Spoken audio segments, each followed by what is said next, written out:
Yeah, because small things, 20 elements and the atomic numbers, you see them, hydrogen, helium, lithium, beryllium, boron, carbon, nitrogen, oxygen, fluorine, neon, sodium, magnesium, aluminum, silicon, phosphorus, sulfur, chlorine, argon, potassium, calcium. I'll be like, okay, we will not really get with it to. But it's good to know. Yeah, it's good to know that at the end of the day, we are all progressing. And that is why I like today's school, unlike ours. Ours was basically academics and maybe character. But today, the arts part of your student is being encouraged. There's a music teacher for your student. There's a karate teacher for your student. There's a sport teacher for your students. So they can be anything today. In our time, it's either you are a doctor, engineer, lawyer, or you are irresponsible. Anything from these three, you are a problem to the society. Yeah. But having seen the kind of money the likes of Cristiano Ronaldo earn today, yeah, Davis, Afonsos, from your country, from Bayern Munich. You guys are very proud of him, huh? Yeah, you are where is an African? Yeah, like Africa practically won the World Cup for France. You see, Africa, we are very good. We do things for people a lot. Yes, we support people with practically what we don't have. Yeah, but it's gradually getting there. I think between now and the next 20 years, an African country will win the World Cup. I'm very sure about that.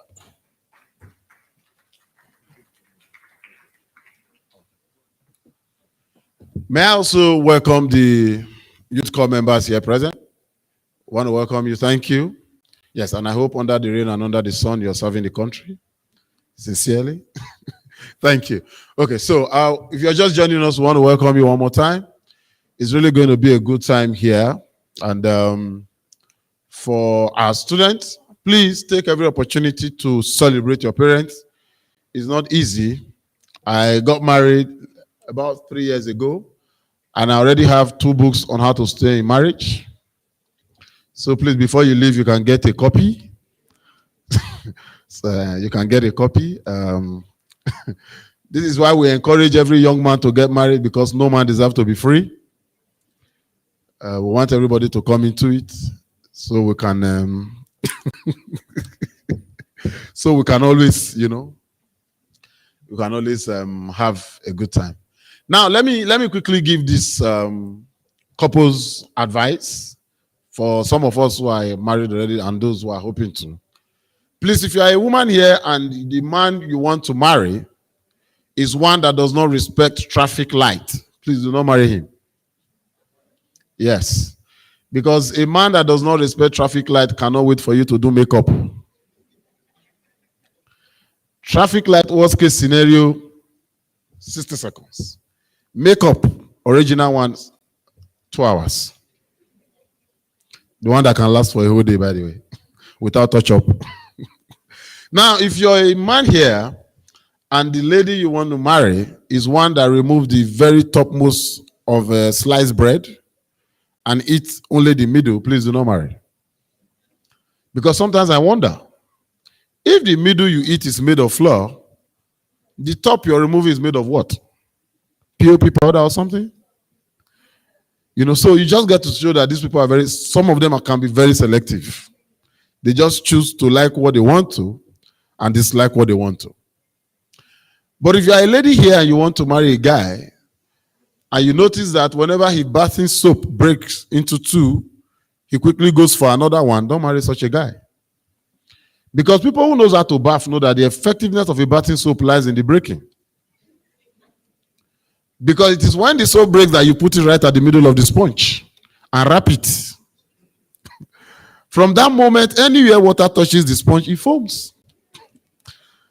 Sometimes even when you're done bathing, rinsing it becomes a problem because you don't know where the soap is hidden. You just hang it, tomorrow you continue until it disappears. So people who appreciate little things use soap to the very last. They don't go for another one. And if you're a guy here and you take a girl to a restaurant and she asks for extra soup, don't marry. Because women who ask for extra soup cannot live by budget.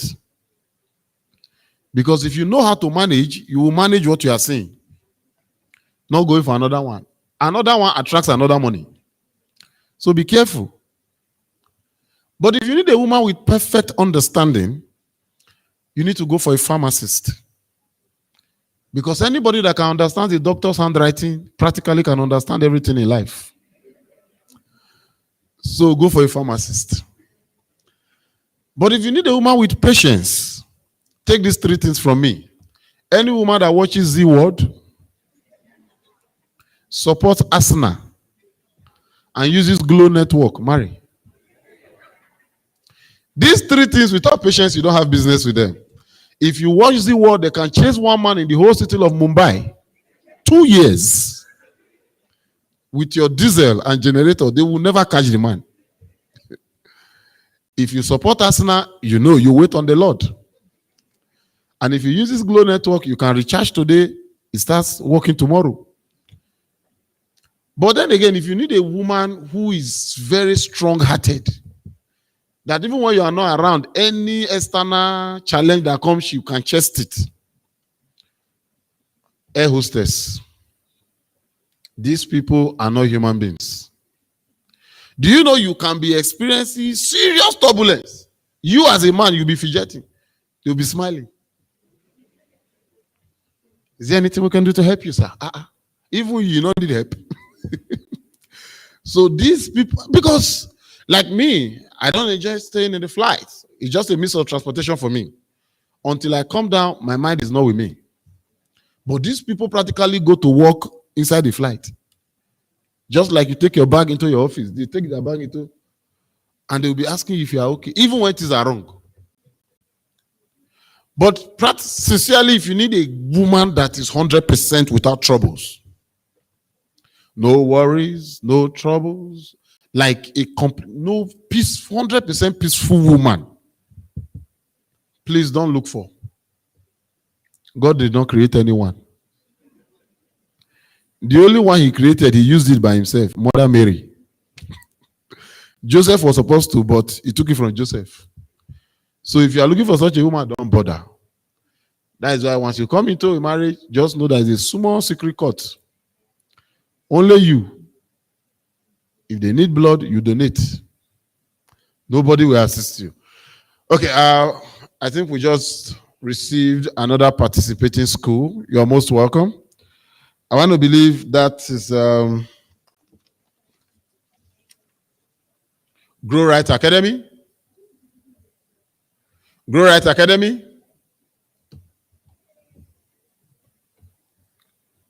Okay, so ladies and gentlemen, once again, I want to thank you. We'll leave you with some very nice music now. When we come back, we'll take the national anthem and begin this event in earnest. My name is Bernard Badamasi. They call me Koboko Master. I'm an MC, and I make normal people laugh. Thank you.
right, thank you.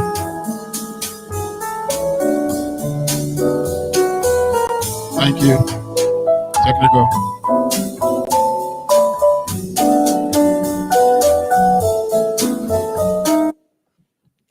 All right, thank you once again. Very distinguished guests, ladies and gentlemen. We are officially set to get this event underway. But before I do so, may I quickly recognize Ambassador Godwin Adama, former Consul General, the Federal Republic of Nigeria, Johannesburg, South Africa. Thank you so much for coming. Thank you. Thank you. May I also recognize Ms. Uche Kalu, ably representing the Minister for Women Affairs. You are most welcome, ma. Thank you. Also here with us this morning, Ambassador Nasir Aminu, representing the Minister for Foreign Affairs. You are most welcome, sir. We recognize your esteemed presence. Just coming in, the Representative High Commission of Rwanda, you are most welcome. We recognize you, sir. Thank you. We will in due time get your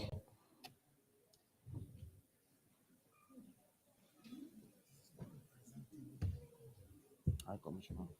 Come. All right. While we wait to take more recognitions, it is now time for us to take the national anthem.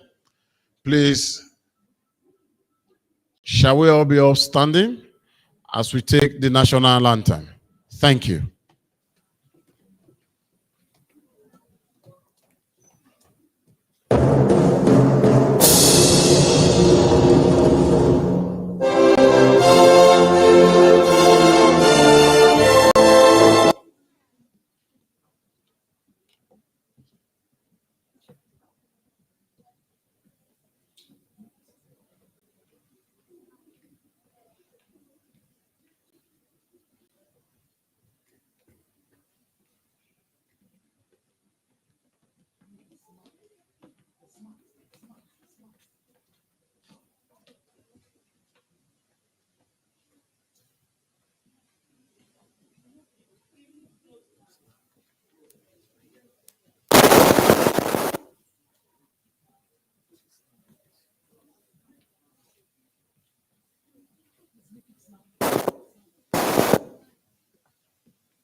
Ladies and gentlemen, the national anthem of our dear nation, Nigeria.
Thank you.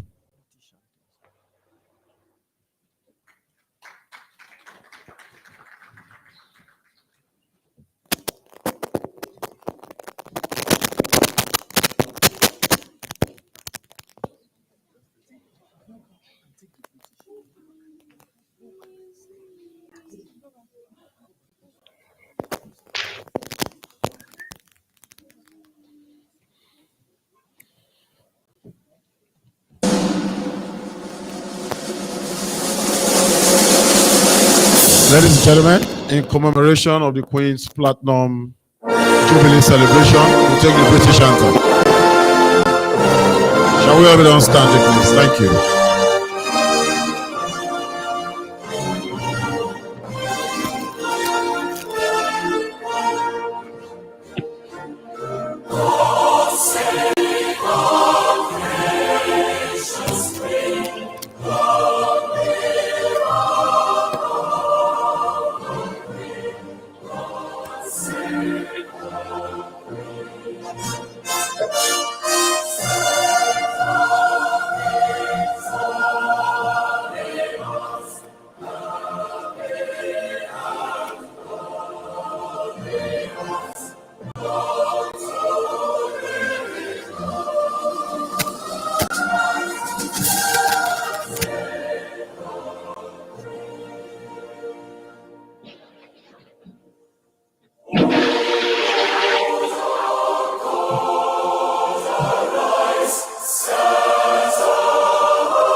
Thank you. Please put your hands together for them. Thank you. These are students of Cradle to Harvard International. This is exactly what they do. Why they teach you a lot about where you are. They teach you a bit of where you would want to be. Thank you.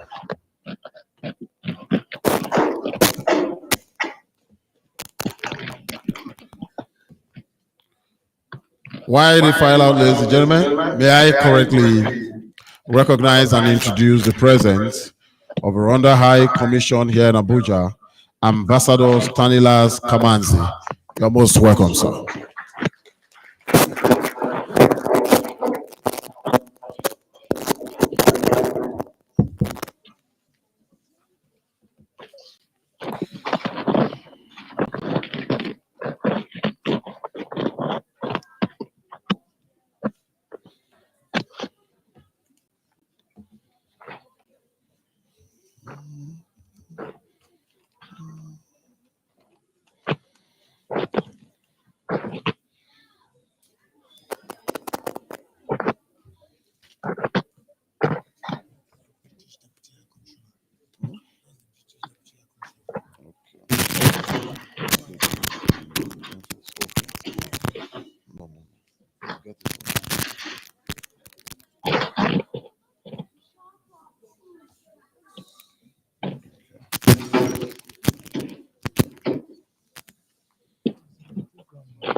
All right, thank you.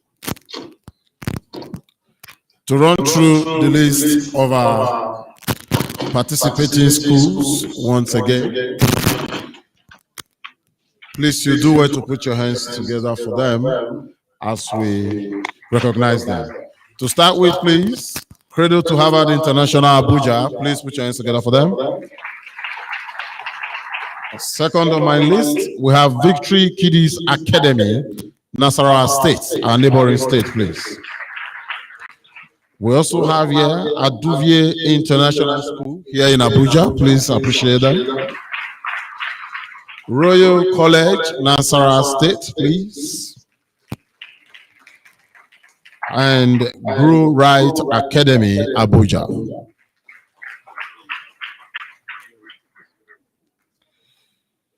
Ladies and gentlemen, once again, I want to welcome you to this event. In no time, we will receive back students of Credit to Harvard International School here in Abuja to help us with the welcome song. But then again, we had a protocol list earlier, and may I quickly and humbly recognize the British High Commission here in Abuja. Please help me put your hands together for Gail Atkinson, Deputy High Commissioner. You're most welcome, ma'am. We recognize your esteemed presence. Thank you for coming. Like I mentioned before, we must thank the organizers of this event for putting this together. The local organizing committee, we must thank you for a great job. The participating schools, we must thank you for making up to this stage. If you're here, it simply means you're a winner. But at the end of this day, we would have the best amongst the very best to make a trip down to the United Kingdom, because education is very rewarding if it is well prepared. That is why we must, as parents, as judges, journalists, witnesses, applaud every attempt made by any student here today, just so they have a sense of appreciation. Thank you once again. I said before that this dream was birthed in 1883, just to create a platform to accommodate the next generation as members of the Commonwealth. You're doing and representing over 2 billion people. Over 30% of the world's population is part of what you're doing today. So know that we are not just the one watching you, that the world is watching you, and we can't wait to see what solution you prefer to the problems we have in our today's world. Ladies and gentlemen, may I at this point welcome the student of Credit to Harvard for their welcome song as we get this event underway. If you're just coming once again, you're most welcome. Please, let's have them for our welcome song. Thank you. Please put your hands together for them, please. Please, thank you.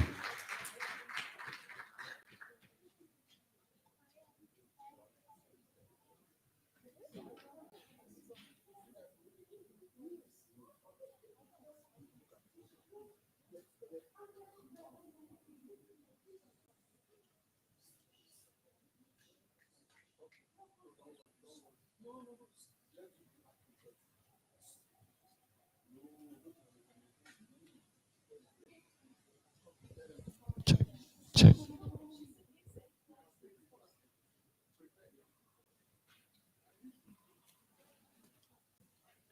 All right, thank you. While they get set to do the welcome song, we'll quickly take the flag bearers now, and please, they will come out one after the other.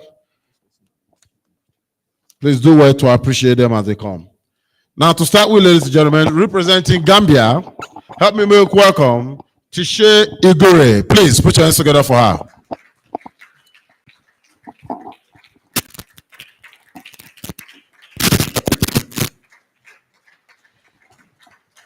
Representing Trinidad and Tobago, Hanan Shehu. Please put your hands together.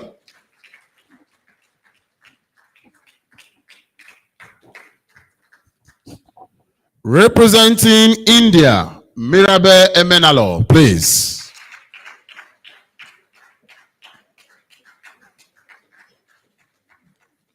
Representing United Kingdom, Samuel Bassi, please.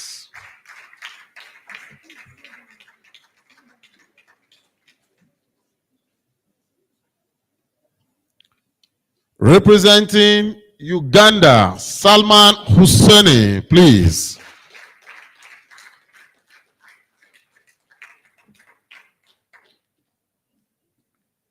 Representing Rwanda, Edwin Ume Ezeoke.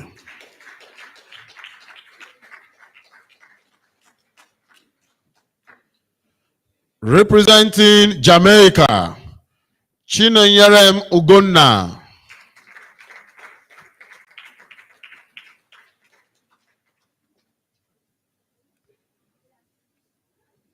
Representing Namibia, Michelle Abangu.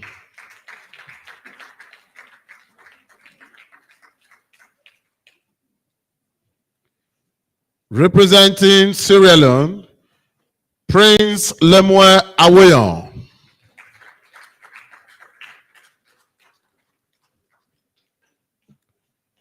Representing Nigeria, our motherland, Khalid Kasim.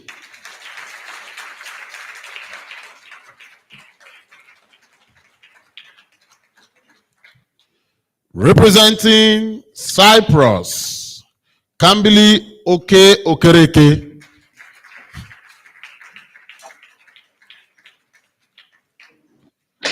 Representing Ghana, D. Lorenzo Osei Achipong.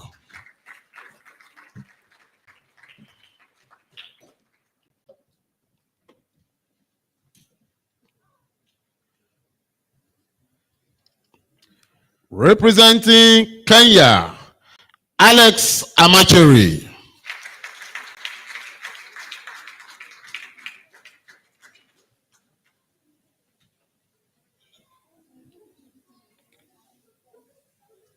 Representing the United Republic of Tanzania, Aisha Mutala Aliyu.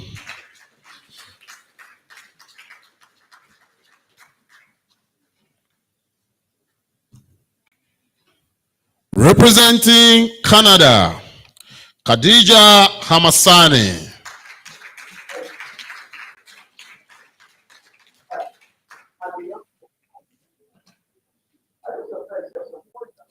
Representing New Zealand, Ayish Tata Omar.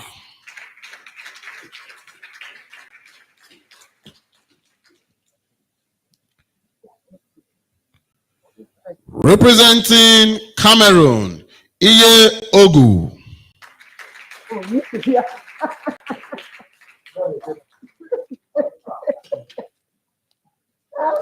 Representing Bangladesh, Abdulkadri Abdullahi.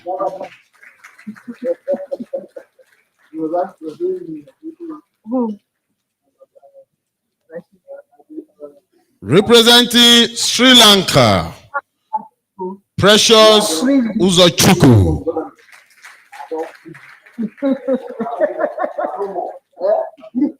I saw you like this. Representing South Africa, Ileri Oluwa Sheyindedemi. No. You off more. You want more. Representing Malaysia, Gracias Ayan Uja. Anywhere you put it, here, but hit here, whether down or up, they hit.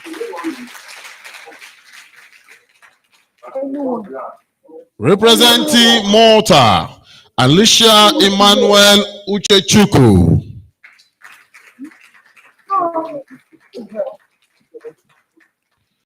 And representing Australia, Irena Welly.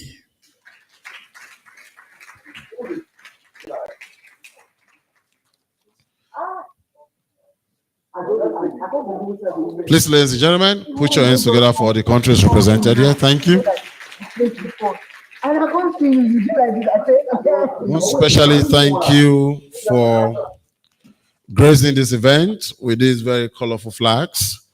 Every country here is a country that we have something in common with as a people, from Canada to Malaysia to Ghana to Kenya. If not anything, you know the flags now. Thank you. Thank you. Okay, thank you. Thank you. We'll now take the welcome song by the students of Cradle to Harvard. After that, we'll get to the main agenda. Thank you. Please always appreciate them when they come out beautiful like this. Yes, we did not have the privilege to wear suits while going to school those days.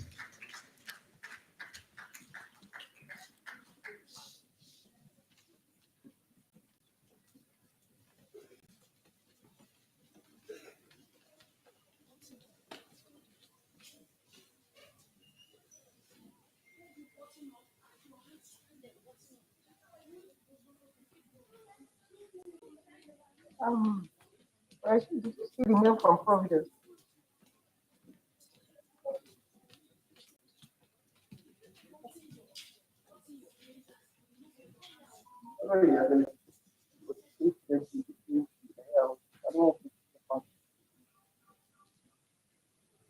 The guy knows that.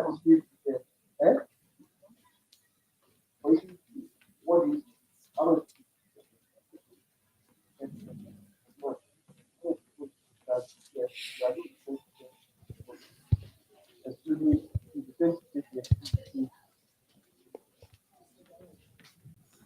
What do they mean by it? I want to go and spend the time. Oh, which difference are they? And which markup?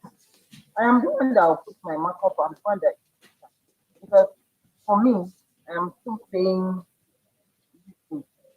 I am still paying transaction fee. It is for my transaction fee. I will not decide that will determine my markup. So why are they selling?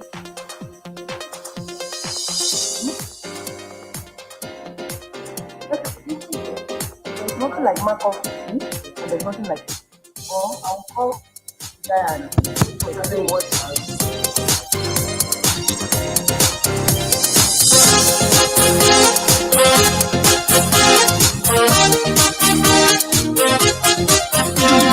Smile on a face, with love in a heart, with joy in a life. We welcome you this day. With smile on a face, with love in a heart, with joy in a life. We welcome you this day. We are glad you are here. We are glad you have come. We are glad you are here. We are glad you have come. 1, 2, 3, let's give a cheer. Yeah, benvenuta. Hearty welcome, happy welcome, cheerful welcome, great welcome, joyous welcome, gracious welcome, lovely welcome, warm welcome.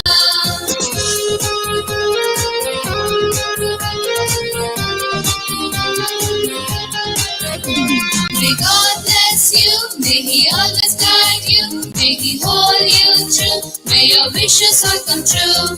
May God bless you, may He always guide you, may He hold you true, may your wishes all come true. We are glad you are here, we are glad you have come, we are glad you are here, we are glad you have come. 1, 2, 3, let's give a cheer. Yeah, benvenuta. Hearty welcome, happy welcome, cheerful welcome, great welcome, joyous welcome, gracious welcome, lovely welcome, warm welcome.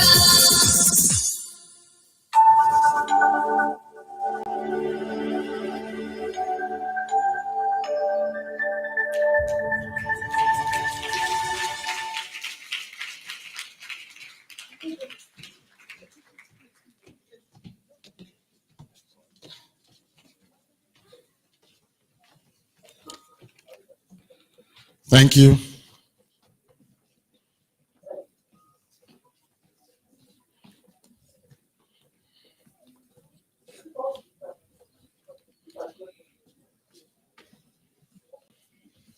Once again, proud parents, can you please put your hands together for these beautiful ones? Thank you.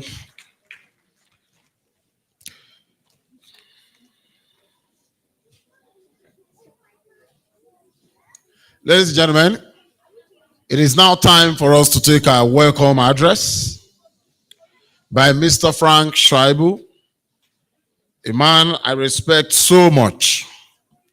His love for education and spoken English sometimes make one not to visit him. He's not a man you want to go close to when you're not sure of what to say. May I humbly invite a teacher, a mentor, a seasoned administrator. Please help me welcome Mr. Frank Schreiber, President, Credit to Harvard International School. Thank you.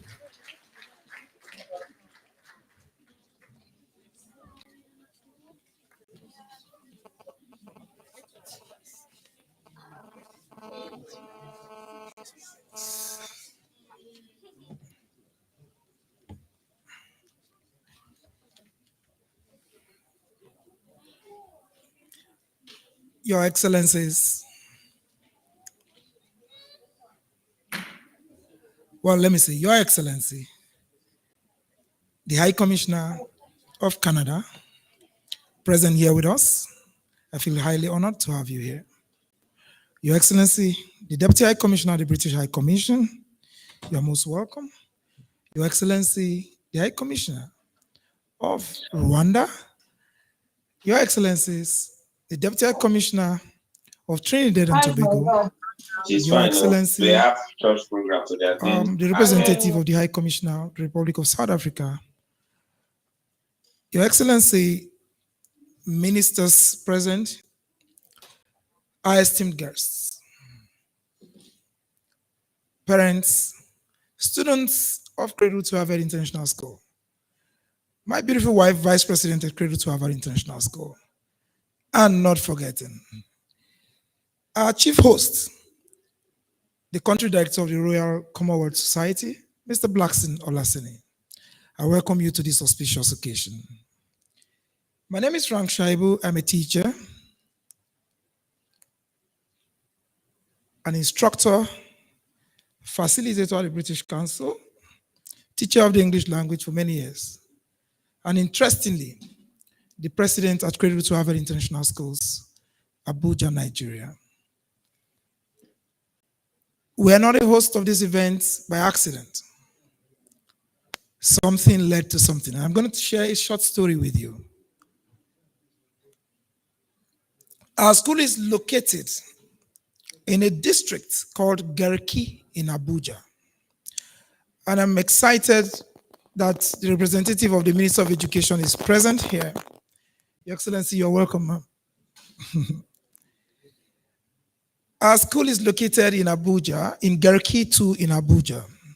And Garki is a densely built up neighborhood that lies directly to the south of the city center. And Abuja's Federal Capital Development Authority, which administers the FCT, has its headquarters in Garki district. And we have so many prominent infrastructures like the International Conference Center, the Garki Ultra Modern Markets, the One Stop Baby Shop, the Cradle to Harvard International Schools, the Mona Lisa Park, and so many other choice centers in Garki. Well, I'm aware the representative of the Minister of Power is here. And I'm sure he just wants to establish his, I think I jumped that protocol. The representative of the Minister of Power, I recognize your presence. Please put your hands together for the Minister of Power.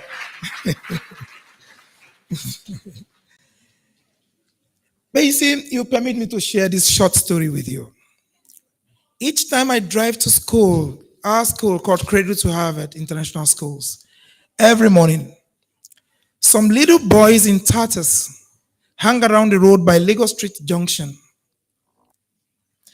up to the Garki International Market with scruffy hair and footballs strapped around their necks.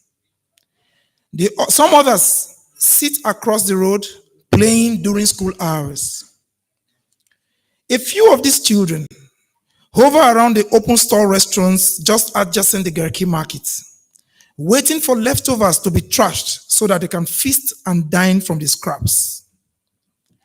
Painfully, others pick crumbs directly from a certain ever-present mountainous heap of waste and refuse that no government and or agency has bothered to clear up, owing to the not forgetting the health hazard occasioned by the presence of this filth. Having eaten, these kids with their bowls still strapped around their necks, most times they spot a passerby, they scamper around the person, begging for alms. Some passers-by will drop a token into a bowl or their bowls, while some forge ahead without looking in the boys' famished faces. But the children can also spot a generous giver. Each time I drive by this mountain of waste, I stop to wave at them and drop something in their bowl. I chat them up before driving. Ask any beggar if you come across one. Nothing beats a generous giver with a charming smile. Nothing. Absolutely nothing. In no time, my generous routine became a Garki legend, and the number of child beggars by the stench oozing from a mountain of waste. But that, you think, should end the tale of the out-of-school children begging on the street of a modern capital city like Abuja, right? But not quite. As the children grew in number, I understood that the children could not be stopped from begging while their mates were in school at Cradle to Harvard International Schools, among other schools, just 5,000 meters away from the spot where these kids beg. Yes. Within a short period, What do you need? I caused to be commissioned What? a historical, sociological, and psychological studies No comment. on child begging on the Almajiri and the Almajiri phenomenon. Do it before they take lights. The Almajiri phenomenon, permit me to say, is a mendicant pupil of a Quranic school leader who retires to the teacher with proceeds of the day's alms, usually food or money. The proceeds usually suffice for his lesson fees. He sets aside the dire security situation in the country with insurgents finding easy recruits among these children, vulnerable children.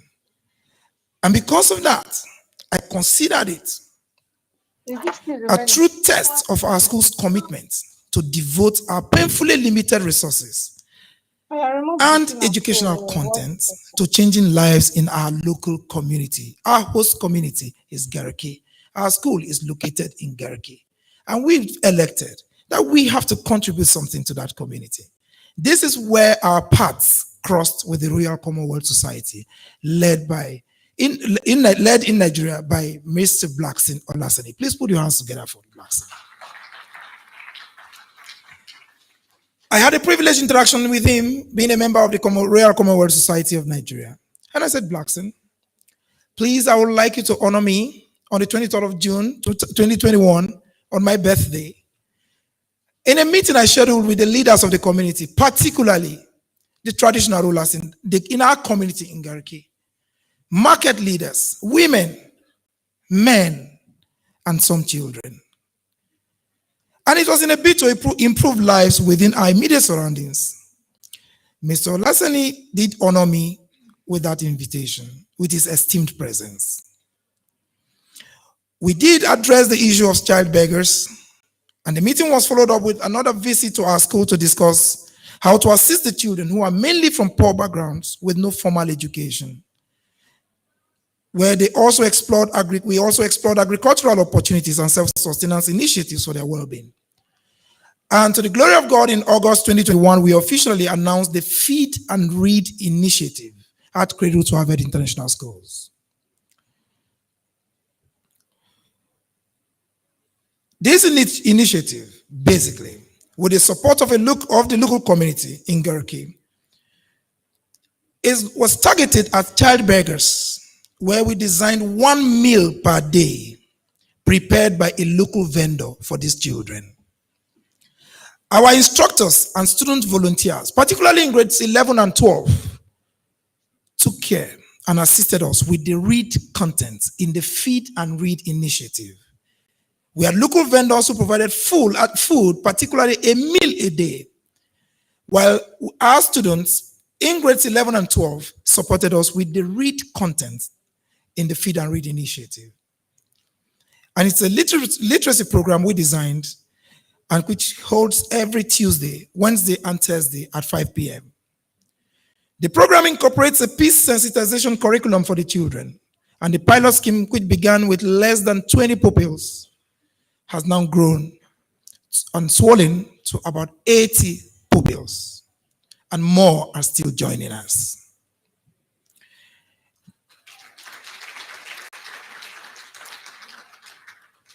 This initiative is recording successes, and we do not only provide quality meals one per day for these children, we also teach them basic things such as personal hygiene. These kids get bathing soaps and detergents, and their old feeding bowls we have since replaced with new ones, and they are expected to be neat and orderly before joining the bread line each working day. I'm happy to announce to you that some of the children have started building on dreams to embrace education and are gradually picking up basic use of the English language. Just like the compere said, I started a program on television in 1996, particularly on NTA 2 Channel 5, called Mind Your Grammar. It was a program that sought to correct the nuances and aberrations in the use of the English language, where I reminded the children, even parents. It was a live program where parents and children could call me to ask me questions on the use of the English language. Where I educated even parents that it is wrong to say raise up your hand. If you raise your hand, is it going down? It is incongruous, it is superfluous, it is duplicitous to use raise and up in the same grammatical environment. So because of that, Cradle to Harvard did not start today. This dream started in 1996. And I want to commend the British government, because particularly in 1996, as far back as 1996, an agency of the British High Commission, the British Council, spotted that program where young Frank Schreiber, I was a little boy, out of the university, started a live program and said, call me, ask me any question in the use of the English language. They spotted me on TV, the then country director spotted me on TV in Lagos, Nigeria, and said, look, we want to support what you are doing. You're teaching the English language in Nigeria. Because there is no difference between a teacher who tells a child, raise up your hand if you know the answer to a question, and the roadside mechanic who tells you to reverse back. If you reverse, are you going forward? And even our bankers, I tell children, I'm a linguistic activist, I tell children and I tell teachers, I tell parents. I tell my children, if you are a husband and you're here, and we have women here, we have mothers here. Anytime your husband comes home and tells you, honey, the piece of chicken you gave to me is too strong. Please starve him of chicken for the next 1 week. A piece of meat cannot obviously be strong because there is what we call contextualization and environment in the use of the English language. Your husband is a strong man, but a piece of meat is tough and not strong.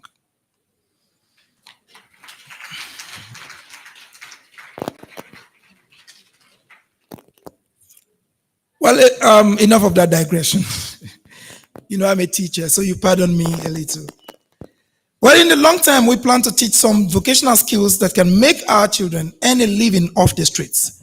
And to get this far, we have avoided the pitfalls that derail similar and previous interventions, particularly our Feed and Read initiative. And to get this far, what we have done is that our model is inclusive and transparent. We have no hidden agenda. And after a rigorous study, we identified and keyed into 5 strategic stakeholders whose acceptance of what we are doing has made the difference. There are the child beggars themselves, the malams, the community, The parents of these children, our government, the federal government of Nigeria, as well as the international community. Our vision is to integrate these children into formal education and give them a chance to acquire vocational skill sets so that they can become self-reliant members of the society and turn from beggars to providers, a win-win for the child beggar and the society. And who knows, one of them might turn out to be president of the Federal Republic of Nigeria in years to come, and some could be Nigerian ambassadors to the United Kingdom, Canada, Rwanda, South Africa, and to mention but a few. But what makes learning different at Cradle to Harvard? The Minister of Education is ably represented here, and that's why I'm excited to be here this morning. I elected to host this event because we have something to contribute to education in Nigeria. At some point in my life, as facilitator in one of the programs with the British Council, particularly meant for school leaders in Nigeria, I could not understand the crime of having school leaders, school owners who could barely construct one elegant sentence. Because they saw school, education as a business, and it's an error. It is not an all-comers affair. For you to run a school, you must do something right. You should have capacity to do it. You should have something to offer. And it is heart-rending. Very heart-rending. Because a man cannot give what he does not have. For us at Cradle to Harvard, we believe that what makes great learning is when the learners begin to teach, the children begin to teach what they learned, and the teachers learning what they have taught the children. That's what makes learning great. And our continuous professional development, as well as our joint practice development program for our teachers, are complete prerequisites. Some time ago, I got the school administrator, Mr. Godwin Adugba. I told him something. I said, no instructor at Cradle to Harvard will earn a salary in February if they do not participate in a special training program organized by the British Council on what we call special educational needs. And he said, oh, but we don't have so many kids who have special needs here. I said, no, every child is special, including but not limited to even intelligent children. Every child is special. Generally speaking, the British curriculum as well as the British school system, as some others call here in Nigeria, is an international system of education that originated in Britain. But this curriculum has attained a worldwide reputation for quality. And today, it is considered the most popular curriculum in the world. I hope the Canadian High Commissioner is not jealous here. Please put your hands together for him. Interestingly, he doesn't have any reason to be jealous because we have a unique blend of educational system at Cradle to Harvard. A separate model. It's the fusion of both the Canadian education as well as the British curriculum. It's a model that we invite school owners who are present here to visit us to have a conversation, how they can replicate this model. Because our kids, we are not just a partner school of the British Council, it is a Cambridge International School. And we run what we call the Ontario Secondary School Diploma Program at Cradle to Harvard International Schools. We have what we call the Southern Ontario Collegiate, a partner school in Canada. And it's been an interesting journey. And we have kids studying in Canada. And to the glory of God, by the 7th of August, we have 25 students leaving for Canada for our summer exchange program in Southern Ontario Collegiate. Please put your hands together for them. Ladies and gentlemen, our children improve on their communication and application of skills they have acquired via our formative assessment model. This model ensures that no child is left behind during every learning activity. This model employs the deployment of milestones for every child. I will not want to bore you too much. You know, I'm a teacher. If I had my way, I'll spend the next 3 hours here talking and talking. And I'm sure the representative of the Honorable Minister of Education here understands what I'm talking about. I appreciate your esteemed presence here. ladies and gentlemen, our distinguished guests, Your Excellencies, welcome to our Commonwealth.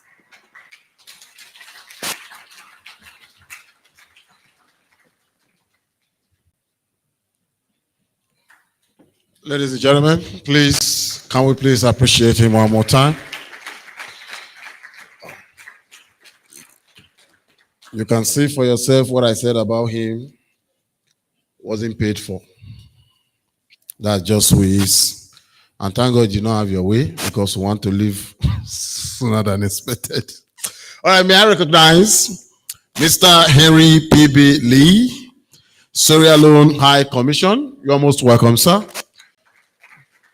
We appreciate your extreme presence.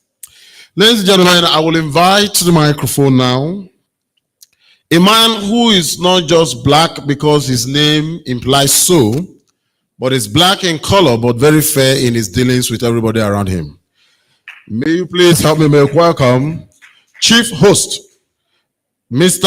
Blackson Olaseni Bayewumi, as the Country Director, the Royal Commonwealth Society, Nigeria Branch, and Chairman, Nigeria Conversation. You're most welcome, sir.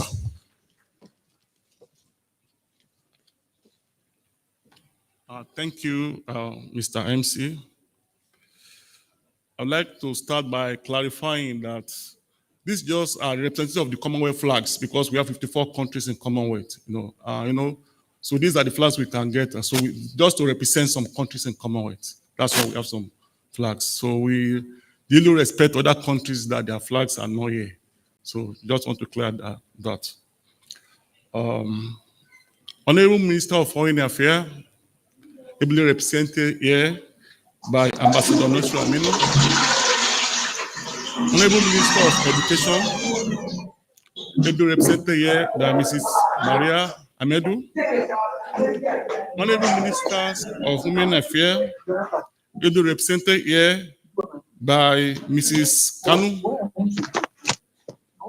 Your highly respected and esteemed High Commissioners, representative of the different High Commission present here, our esteemed parents, invited guests, members of Youth Corps, our highly esteemed students, members of the press, distinguished ladies and gentlemen.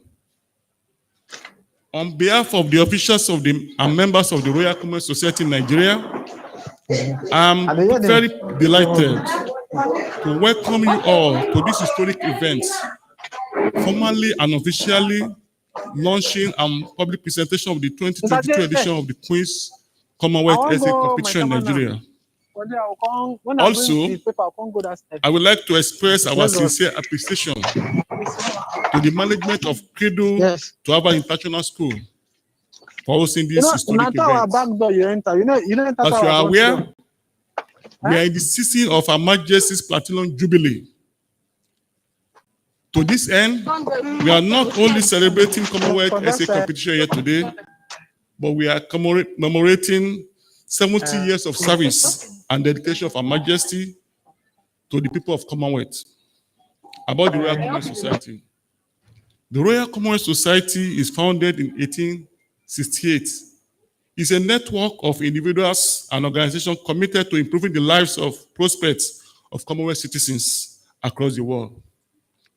Through youth empowerment, education, advocacy, the society promotes the virtues and values of Commonwealth. Her Majesty the Queen of England and the head of Commonwealth is the patron of this society, the Royal Commonwealth Society. The Royal Commonwealth Society has a full branch in Nigeria. It is known as the Royal Commonwealth Society in Nigeria, and by the special grace of God, after the last Commonwealth government meeting hosted by Her Majesty government in London, I was privileged to be appointed after my over 29 years experience and activity in Commonwealth as the first country director of the Royal Commonwealth Society in Nigeria.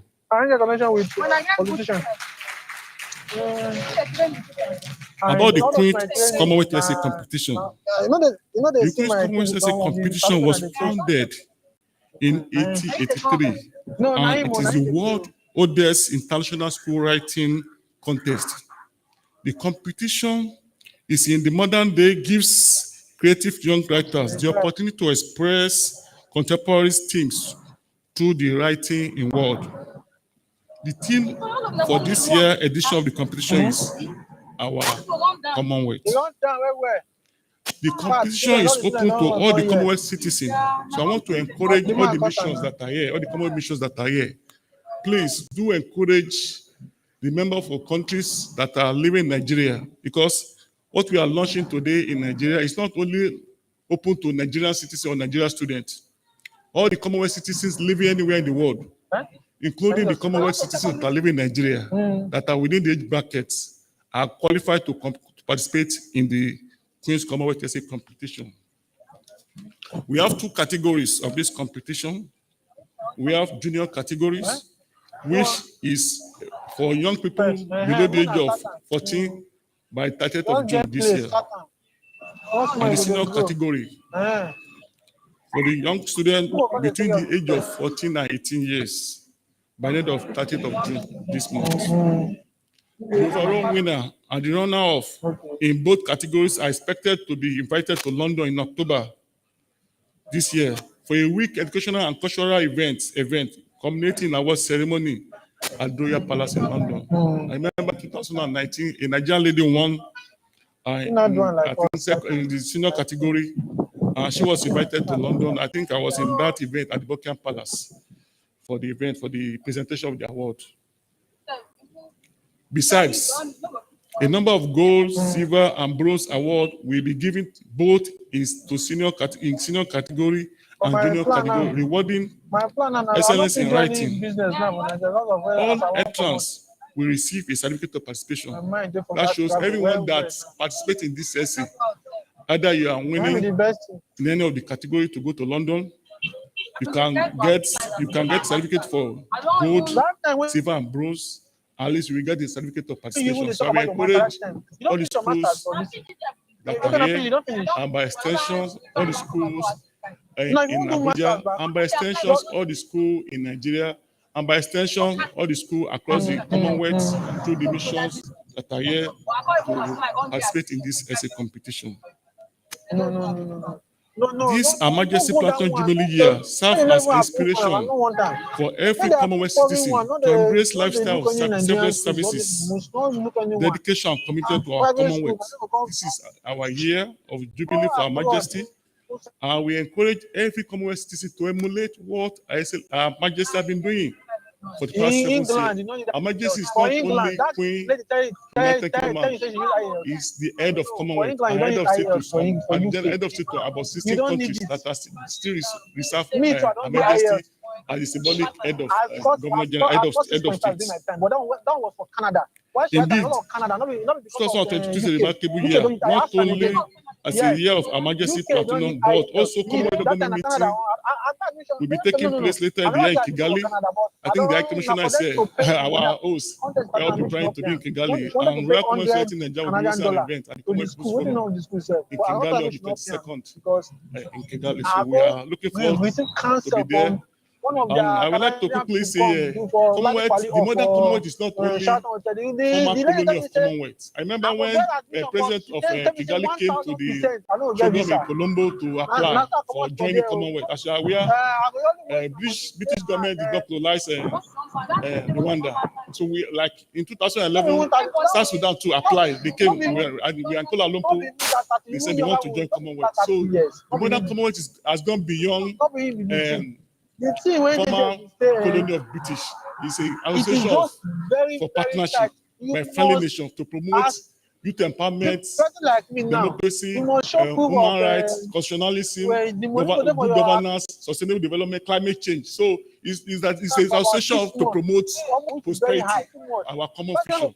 So it has gone beyond that. So once again, I want to congratulate Rwanda for joining Commonwealth and for hosting us. We're looking forward to hosting us.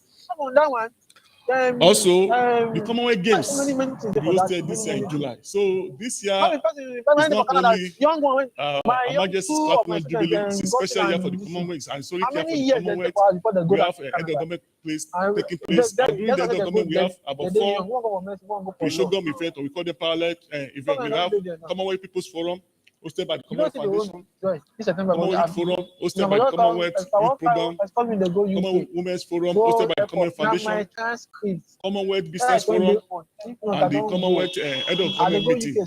And before that, I think there's going to be Commonwealth Ministers meeting, all the Ministers of Foreign Affairs and Commonwealth will be meeting. So it's a lot of events which speaks about interaction and engagement by different Commonwealth segments, business community, community, women community, civil society, and the government at higher level. So, and again, squad people by July regarding Bamiyan for the Commonwealth government. So this is a very remarkable year of Jubilee for Her Majesty.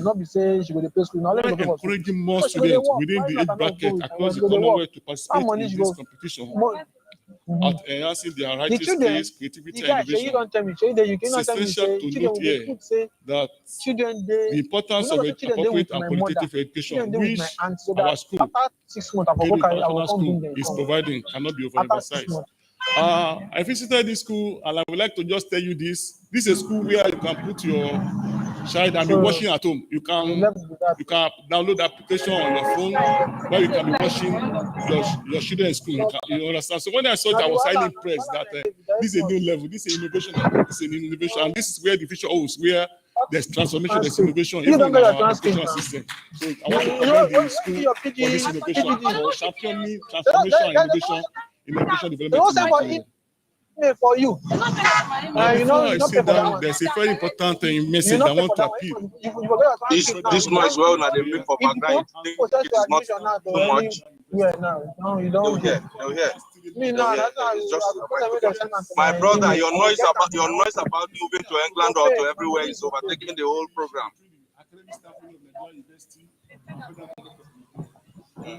That's what happened. That's what. To the members, academic staff of Nigeria. Now your money now, don't mind those people talk. Now your money, once you get your money, even though they not get it about my email, that's all. We are talking about I don't go. I just start getting I don't go. Is this program about your program to UK? You are making too much noise, and everybody is hearing everywhere. And education is one of the core value and virtues of the Commonwealth. So on this note, I want to appeal to the federal government of Nigeria.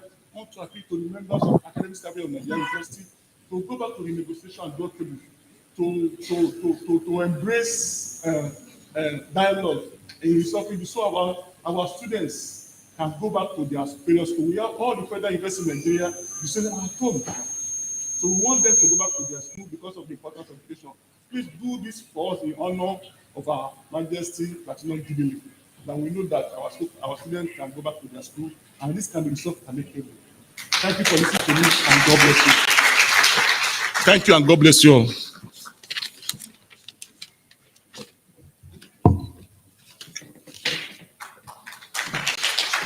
Please put your hands together. Thank you, sir.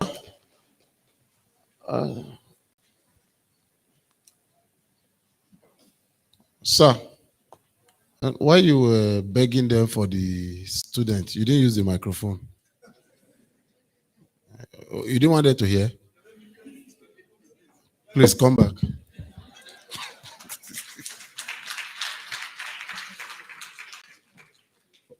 Sorry, I was moved by emotion too, because my son got admission to University of Ibadan. He waited at home for about 1 year due to strike.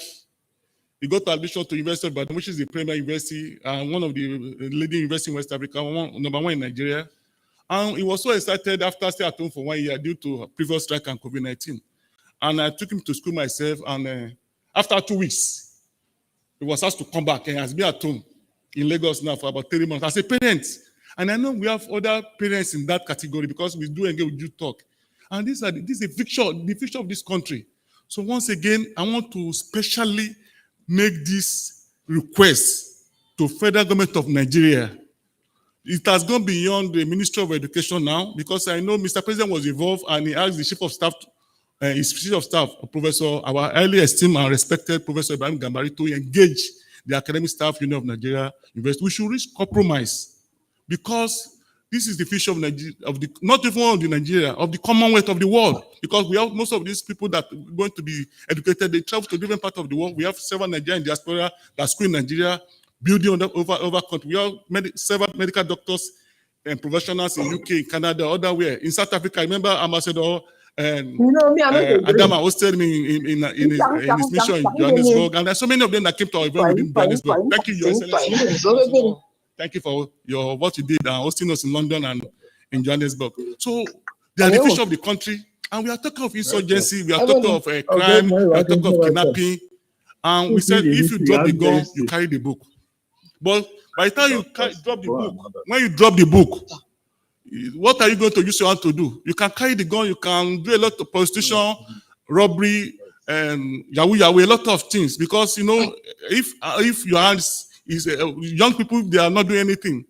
If they are not engaged, they can't. You know, they can. Like I'm not in Abuja. My son is in Lagos now. It's not, but I know he's adequately engaged. Just imagine other parents that are outside there, because they have to go and work. They cannot go along with their children. And a child staying at home for 1 month, 2 months, 3 months, 4 months, doing nothing. You can just imagine. So I want to, as a parent, as a Nigerian parent, on behalf of other Nigerian parents and other Nigerian students, I'm using this event of launching of the Queen's Commonwealth Essay Competition and celebration of Her Majesty Platinum Jubilee to appeal to members of Academic Staff Union in Nigeria University and the federal government of Nigeria to go back to negotiation table and reach compromise and conclude. So our students across several universities in the country can go back to their school and continue their education. Well, you know, Mr. President will listen. He loves the children. He has done a lot of things for this country. He has contributed a lot for this country. And the youth of today are leaders of tomorrow. So then we need to give them qualitative education and appropriate education. Thank you very much. And I know very soon this will be resolved. Thank you very much and God bless you. Thank you again, sir. So now that you use the microphone, you talked about other things. All right. To truly discourage what is illegal, what is legal must be thoroughly encouraged. That is why I want to beg us to listen to this plea. And AIT, where you did? Video this one I want to talk now. Mr. President, now the Queen, they beg you so. You know, say they go inside where. Try to do what she wants. Thank you. All right.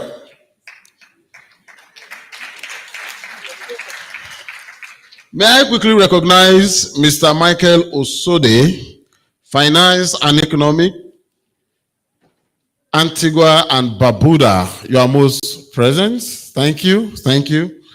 Let me also recognize Dr. Kamsi Obi Onyeuche, exclusive representative FTPZ, Antigua and Barbuda in Africa. You are most welcome. Thank you.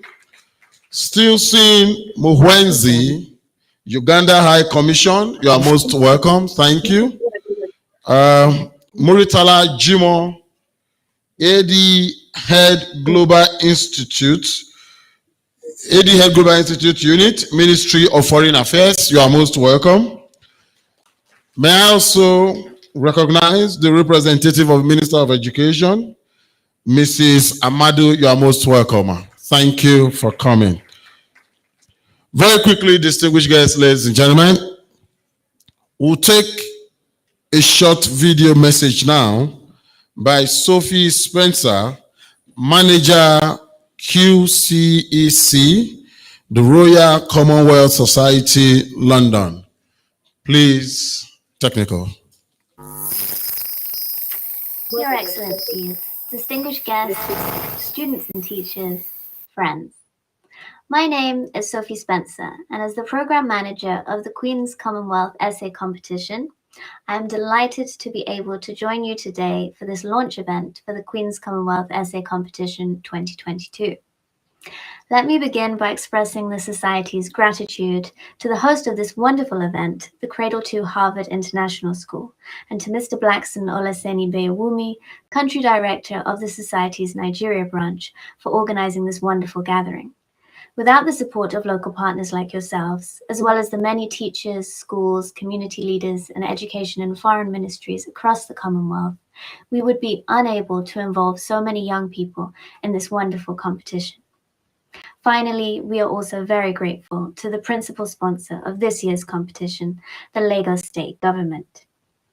The Queen's Commonwealth Essay Competition is the world's oldest international writing competition for schools, proudly delivered by the Royal Commonwealth Society since 1883. In the past decade alone, the competition has engaged almost 140,000 young people around the Commonwealth, promoting literacy and writing skills, introducing young people to creative writing, and increasing educational attainment. Through the prism of an annual theme, young people are invited to write on a topic that explores the Commonwealth's values, fostering an open-minded worldview in the next generation of leaders, and encouraging young people to consider new perspectives to the challenges that the world faces. By entering the competition, young Commonwealth citizens are asked to consider their own ability to bring about change and how the Commonwealth Network can be a platform for positive action. Your Excellencies, distinguished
my name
Your Excellencies, distinguished guests, students and teachers, friends. My name is Sophie Spencer, and as the Program Manager, Your Excellencies,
King George VI and Queen Elizabeth I.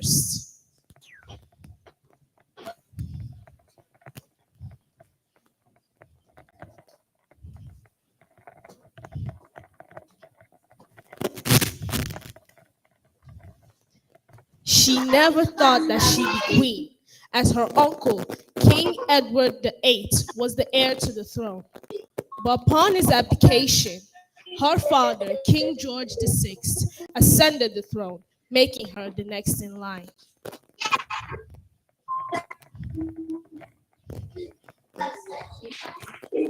She was in Kenya when her father died and ascended the throne on the 2nd of June, 1953, at the age of 25.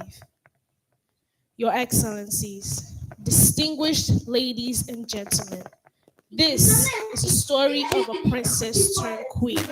She is Queen Elizabeth Alexander Mary Windsor, the Queen of the United Kingdom, Northern Ireland, and the head of the Commonwealth realms. Queen Elizabeth.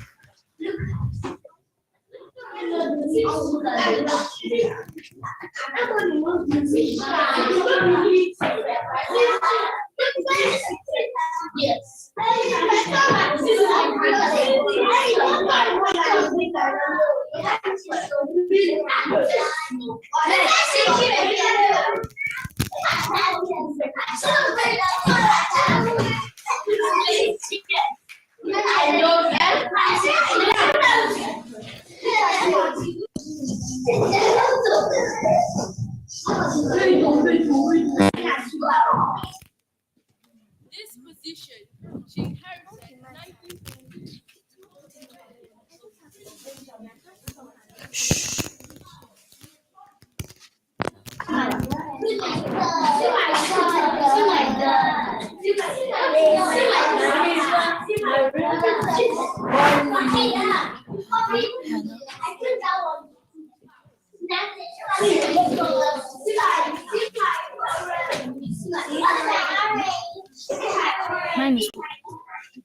I didn't ask you to open your books. Zinachi, get me out. At the age of 19, the young princess was given permission to join the military effort during the World War II.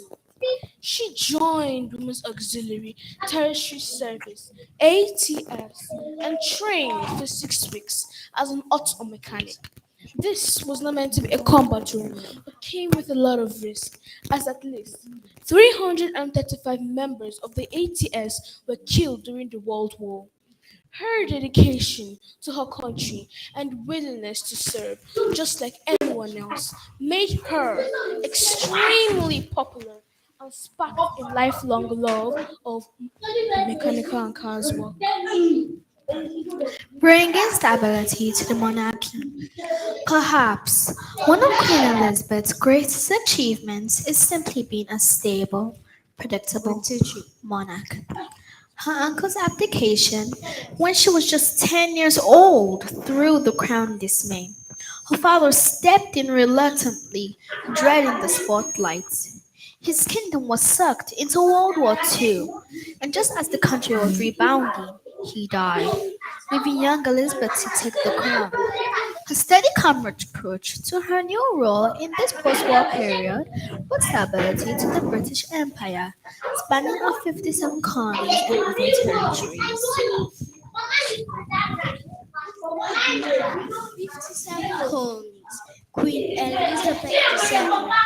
sign of the transformation of the British Empire to a Commonwealth of Nations and a voluntary association of several nations. The Commonwealth supports that international peace and security, sustainable economics, development, and the rule of law are essential to the progress and prosperity of all. Her many other achievements, in a nutshell, includes 1. Modernizing the monarchy. 2. Her tireless charity works, making her the #1 promoter of charity amongst all monarchs in the world. 3. Supporting racial justice in the Commonwealth and racial equality and advancements in the world. 4. First British monarch to address a joint session in the United States Congress. 5. She reforms Britain's finances by reducing the cost by several millions of pounds annually. Wow, wow, wow. No, I'm screaming. British monarch mechanic in Britain.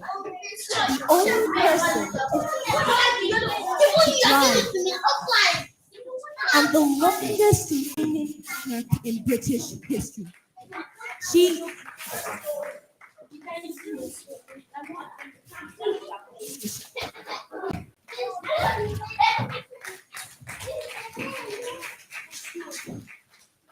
In this year of my Platinum Jubilee, I look forward to the celebration taking place across the United Kingdom and throughout the Commonwealth and Commonwealth Games in Birmingham this summer. Members of the House of Commons estimate for the public services will be laid before you. My lords and members of the House of Commons, other measures will be laid before you. I pray that the blessings of the Almighty God may rest upon you and your counsels.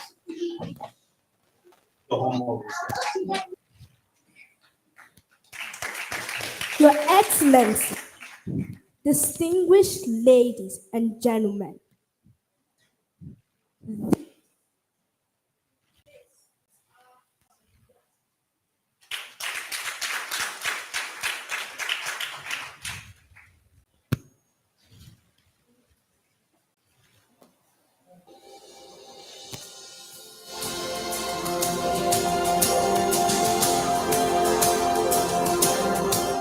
in this glorious year of the Jubilee, we give thanks for Her Majesty. In honor of the faithful heart who chose to serve and to play her part. Many nations have gathered here. From the mountain heights let the song ring clear. Celebrating the answered call. Blessed with prayer and sacred oil. Rise up and serve. It's the call we hear. With hope in our hearts, joining as one, making history. Let fight sound through this jubilee. Rise up and serve, thanking God for Her Majesty. May God's good grace be upon her now, to complete the task and fulfill her vow. May the trust in Christ she has held so long be the truth that burns brightly on. Rise up and serve, is the call we hear. With hope in our hearts, joining as one, making history. and sound through this jubilee. Rise up and serve, thanking God for her majesty. One hope, one vision, on many tongues, one song. From east to west, let's keep it burning on.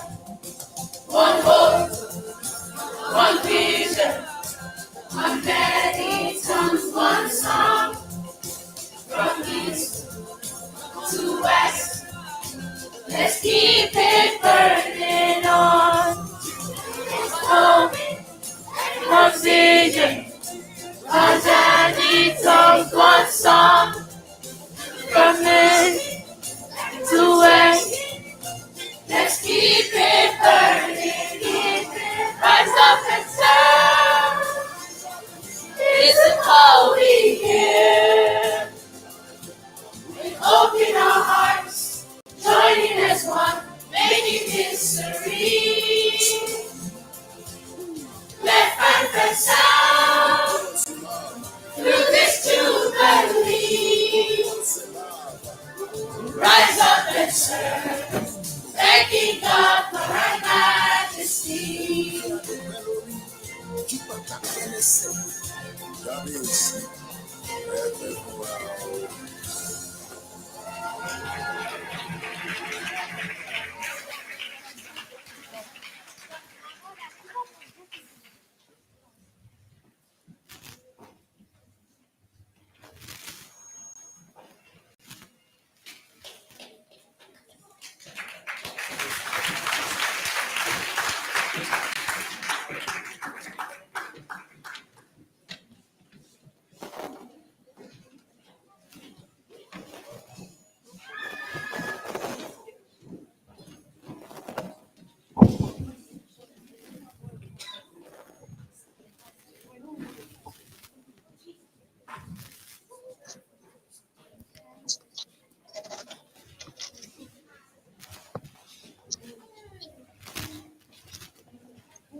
Please, I was thinking we'll keep clapping until they leave the stage. Please.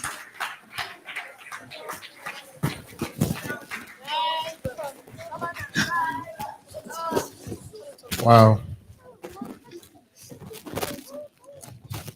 She was a queen for a few minutes. And I can imagine. Okay. I think 70 is a very special number. When people celebrate their Ruby anniversary, it's something special at 40.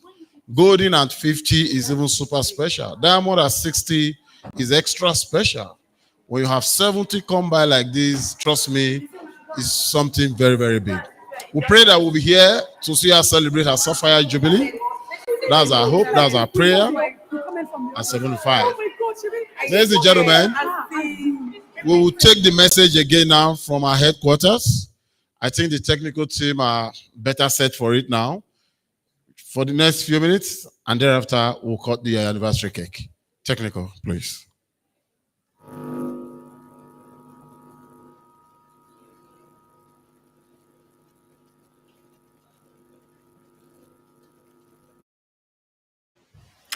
Your Excellencies, distinguished guests, students and teachers, friends.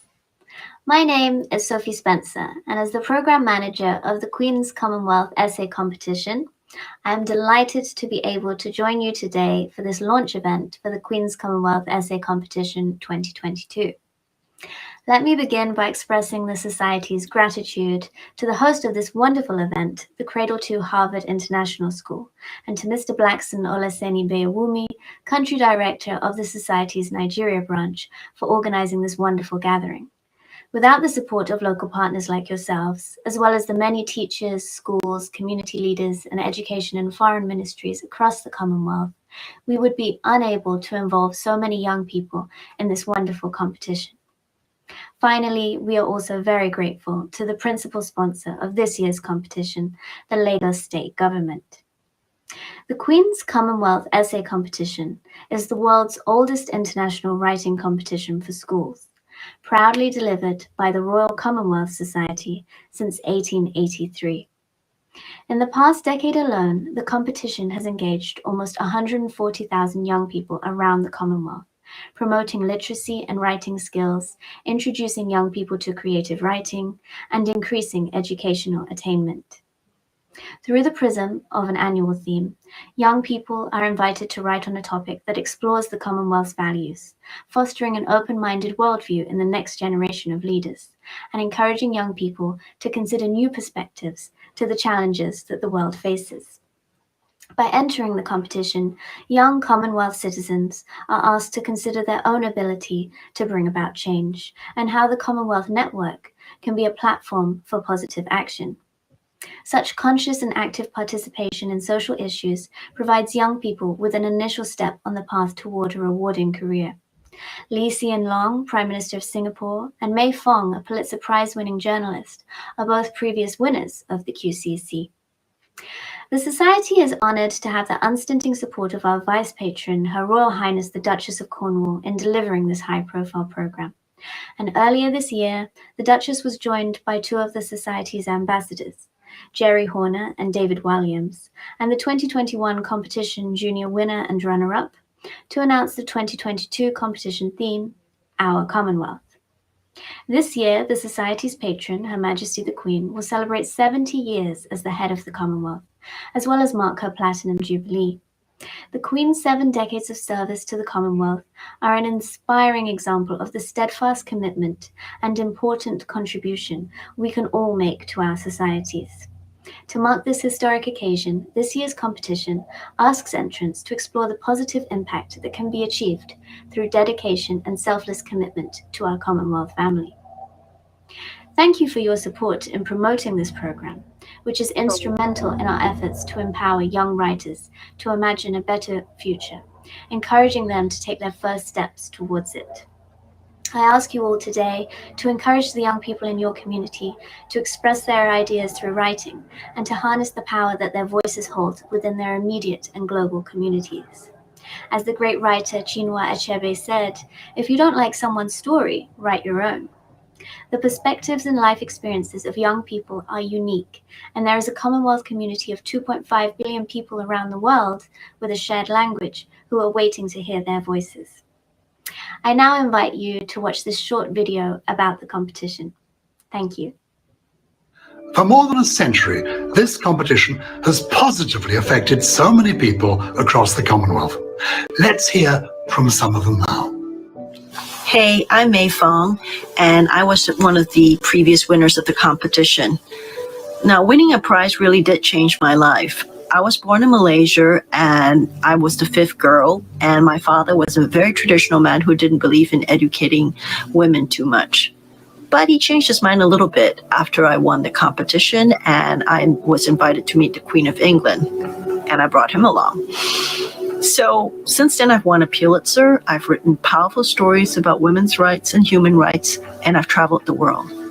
To this year's winners, all of you, I want to congratulate you, and I want to tell you to keep on writing, because it really will change your life, and you can change the world.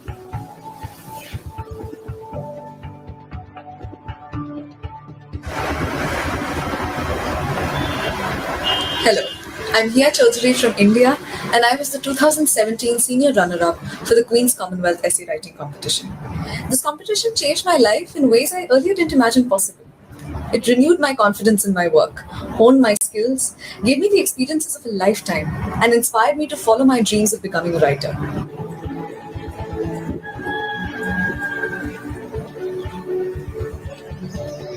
I'm Jody from SVG and a supporter of the competition.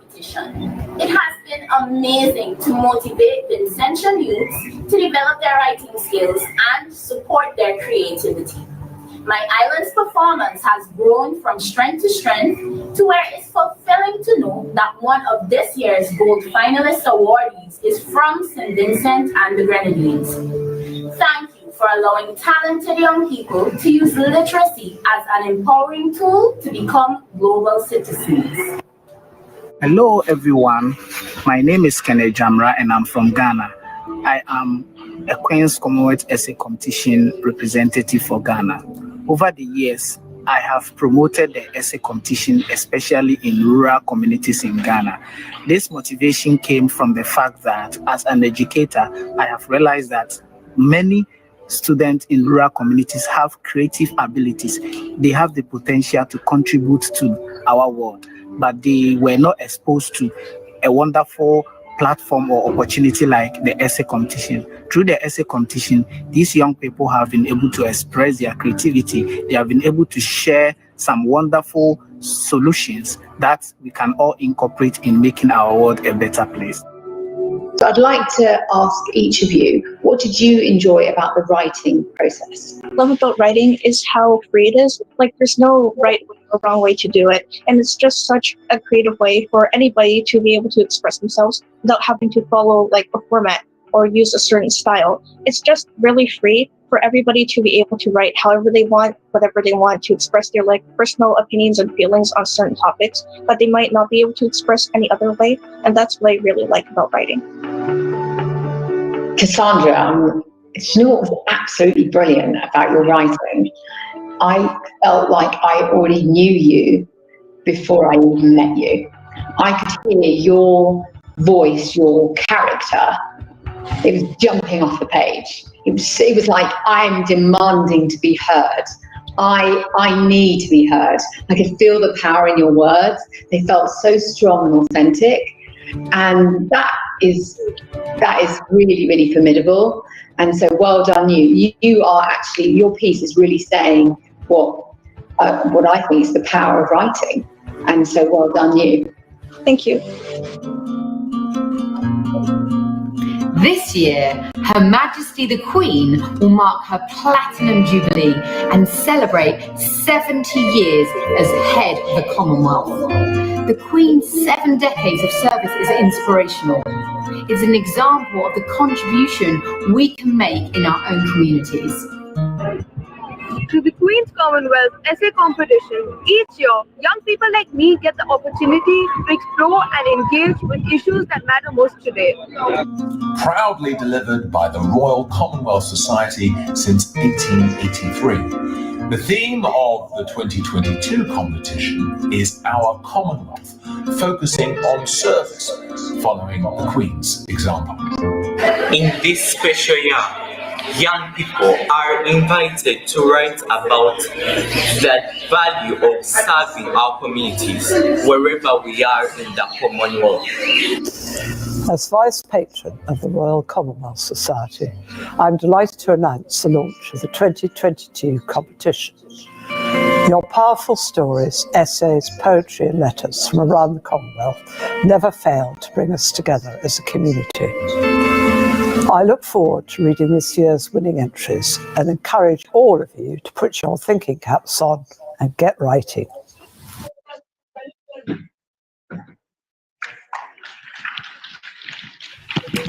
Your Excellencies.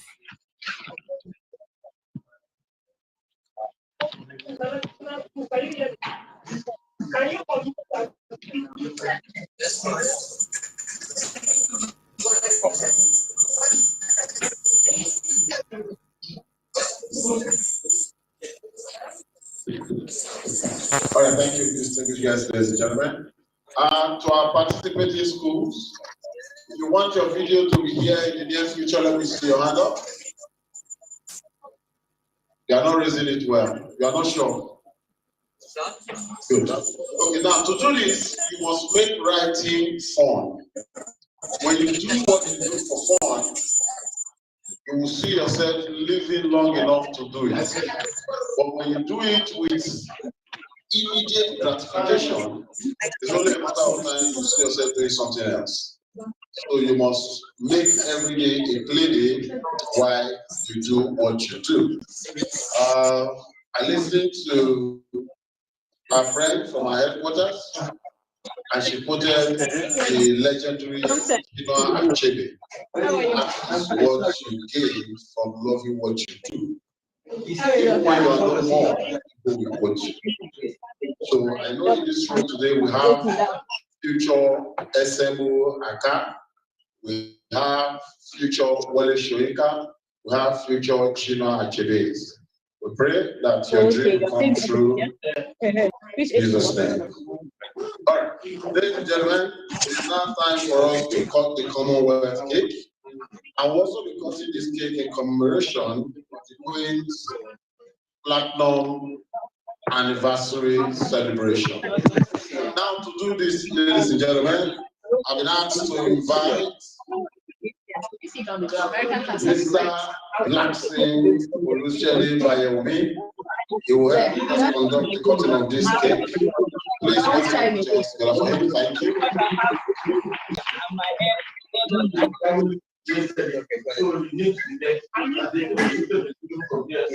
Yes, go ahead.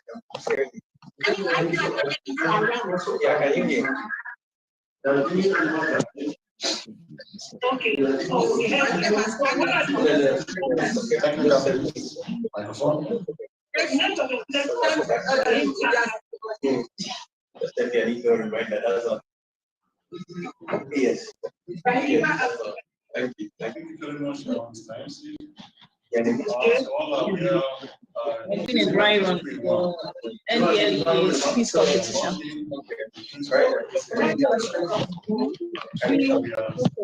We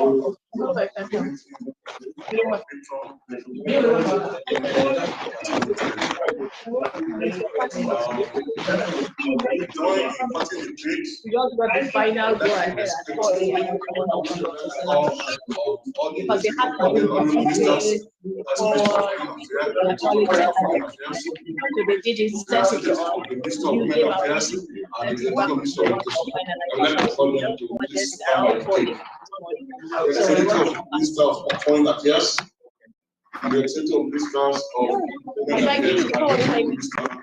of education. Can you please we had to get it done. They had to do also, I would like to call all the international and the international that are here today and all the activities of the mission.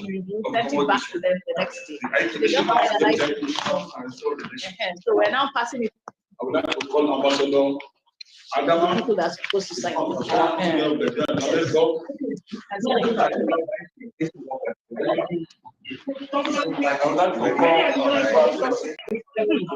the issue is that most of our principals are always right.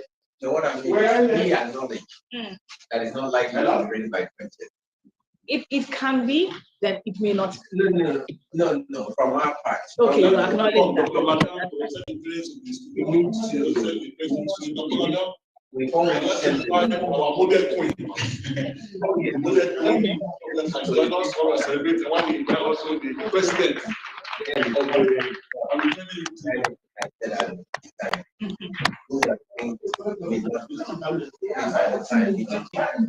And you remember we didn't review the SOP that other time. Yeah, so we've done it. I will send it to you. I will send you the software. Yes, while this is in progress.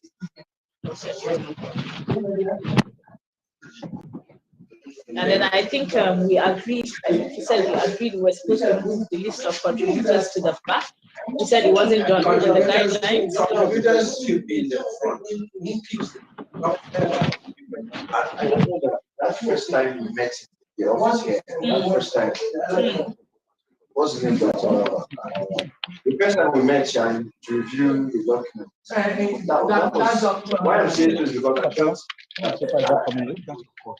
I don't know because like the copy we had, then we moved it to the back and nothing was done then. So I was saying so that all the edit, whatever editing that you I'm sure we were supposed to edit it because all the names and the organizations were jumbled up together in those.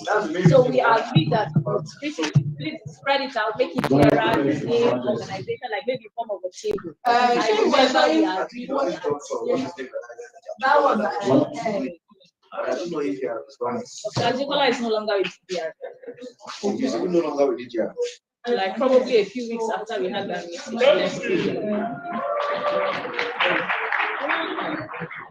Other department, I think division, I think. I think it's within the same department.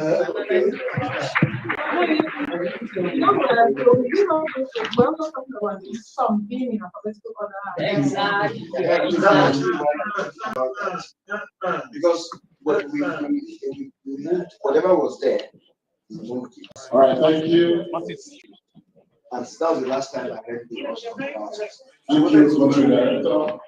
Thank you. whatever we wanted to do. Some of our high officials as well. Thank you. And that was not the last. Thank you. It's the same thing. The guys like that.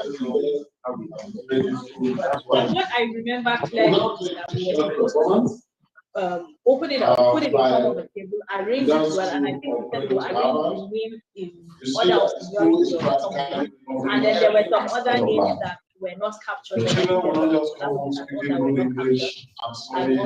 I remember that, but I don't remember all the things we were going to do back. That I am not so sure. When it is needed. In a world where sometimes creativity Some documents have it in front, some have it at the back. and just put it inside your front pocket. So you must encourage your children to do everything. Even if there are no lines, but it should be something that Command performance by credit to all of them. or in the form of a prose. Now you just keep going.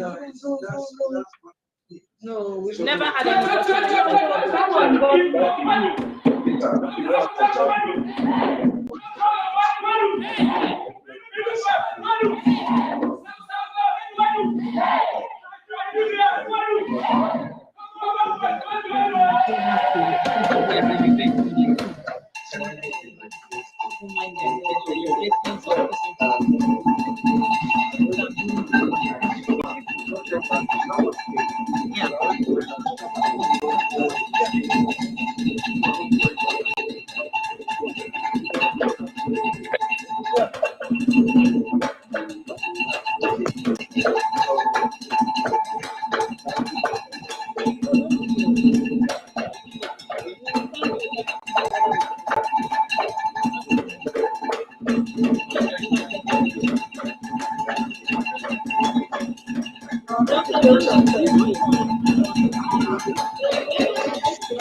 Please put your hands together for them one more time. They are all instructors and teachers at Cradle to Harvard. So they don't give what they don't have. Whatever you see them display, they can give to your children. And by the way, don't try to dance that particular style if you don't have good shock absorbers. So that you don't go down and fail to come up. Some of us, we have very bad knees. We have trekked in our lives, so there are things we cannot do now. Nigeria is just beautiful. Beautiful. Trust me. You can see the elegance in our style and everything. The whites might be better than us in making musical instruments, but we are better at making good music. Yes. And our sense of rhythm can never be compared to anything. Anywhere the music goes, we goes. We know how to follow rhythm. So I think these are the things that keeps us going. Yes, because that's why you see, no matter what happens in this country, once they put a song by Burna Boy, you forget your problem. Yes, it's when the music finishes, you realize you are still owing house rent. But while the music is on, you cannot remember anything. You cannot. You cannot listen to Wizkid and Davido and remember problem. It's not possible. Even back in the days, Sonny Ade, Victor Waifo, Onyeka Onwenu, Bongo Sikwe, So it's been a long age practice for us when it comes to good music and entertainment, and we're ready to export it. By the way, we started doing that already. We have a Grammy winner. We've had a couple of Grammy nominations, and I think the white guys from United States of America now find it a privilege to collaborate with our musicians, So I think we are doing that already. So this is just to encourage our parents to stop seeing music as something done by only rascals. It's not so anymore. It's not so anymore. That's why I like their school. If your child comes with mohawk, it's condoned. Plenty hair, they will allow the child. As far as the pikin not be a nuisance, you are free. Our time, you cannot pass the school like 60 kilometers to the school. You cannot come with such hair. Yes, one very mean teacher who is angry with everybody will drag you by the corner and bring scissors from nowhere. They will barb it halfway, then send you to your parents to complete it. So I think it's good to see these things now. Yeah, parents allow children to carry dreads from 4 years. Very, very nice. But if there's one thing that's been very constant with children, is this wearing of glasses. While we're growing up, we never believe a small baby can have eye problem. It's not possible. Those days when we see a child wearing glass, it is considered that you are very intelligent. That's the only reason why you will be a child and be wearing medicated glass. Or your parents are rich. If not, why? Small pikin, what do you happen to your eye? What could possibly be the issue?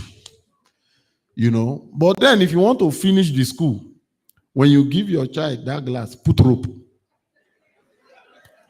Once you put rope, don't worry. In our eyes, that child is a graduate. He's just coming to school to while away time. Very intelligent. Now we just realize, say, things not they okay. It's all right. Childhood in Nigeria is something else. Okay, so we'll now have the public presentation of the... Okay, we'll invite the country director one more time, Mr. Blackson. Please, always clap for this man. He's been with this organization for close to 30 years. That is longevity in every sense of it. Please. Thank you. Thank you very much. I've not been with the organization for 30 years, but I've been promoting Commonwealth for 29 years. Essentially, I even joined the Commonwealth based on Her Majesty's Commonwealth speech in 1993. Then we started as the Commonwealth students. then later Commonwealth Youth, and then by the grace of God, we pass through the process, become eminent personality in the Commonwealth. We give God. And now we are going to one of the reasons why we are here, and the main reason why we are here is to publicly present the Queen's Essay competition to launch it. I would like to again to respectfully invite our special guests, representatives of the ministers, high commissioners, and representatives of the High Commission to please come to the stage. The representatives of the ministers, the high commissioners, deputy high commissioner, and representatives of the high commissioner that are here to please to respectfully come to the high stage here, so we can do the presentation of the 2021 and 2022 edition of Queen's Commonwealth competition. All the guests, please.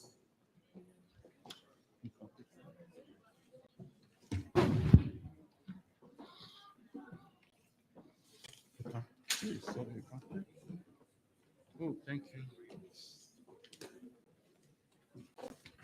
Thank you. Okay. Oh, you have no go to you. Thank you. Okay, yeah. So, okay, thank you. Yeah.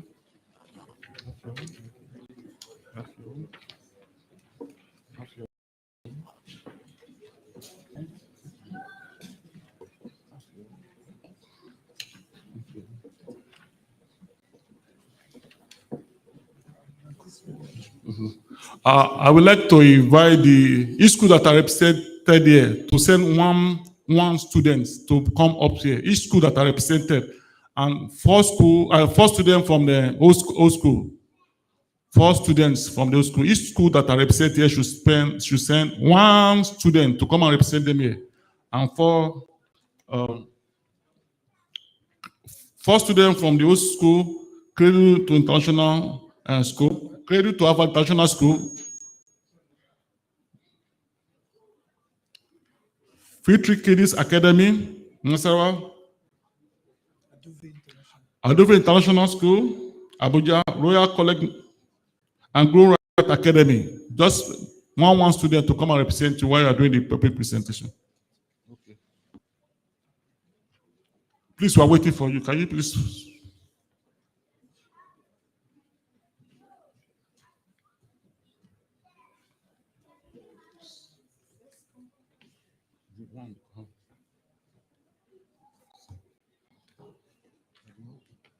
Yeah. What's the one? The one look out.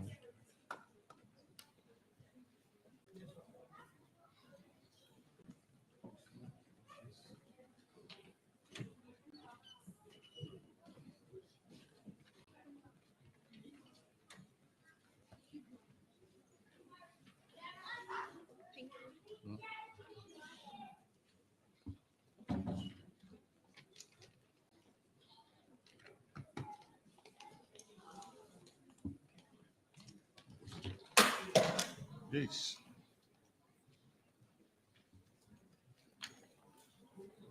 Where's the man?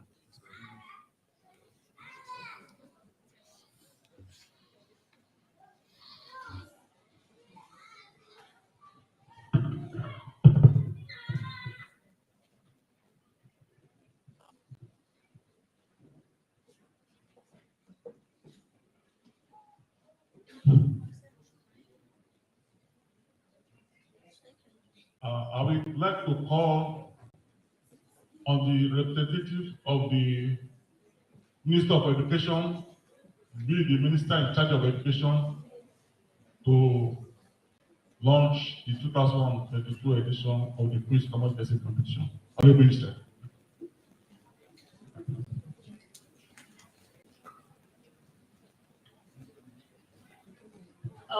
On behalf of the Honorable Minister of Education,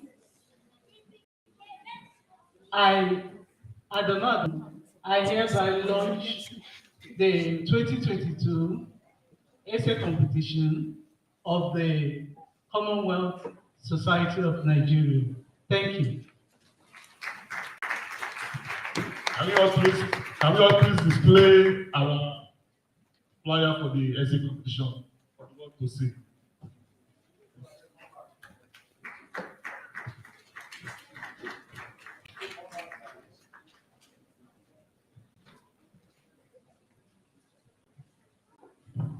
You can please go back to your seats respectively. Your Excellencies. Thank you very much for coming. God bless you. Thank you.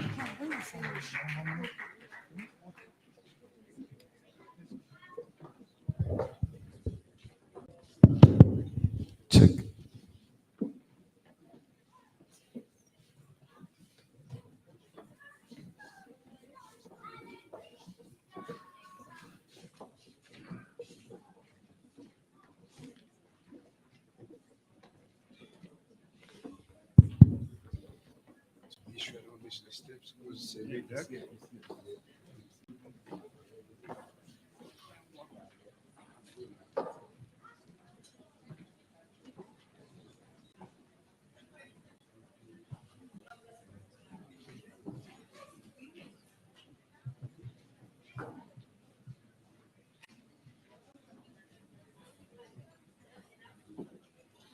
All right, thank you. And a big congratulations for the launch. We'll now take goodwill messages from our invited guests. To start with, ladies and gentlemen, may I carefully and humbly invite to the microphone Her Excellency Gil Atkinson, the British Deputy High Commissioner to Nigeria.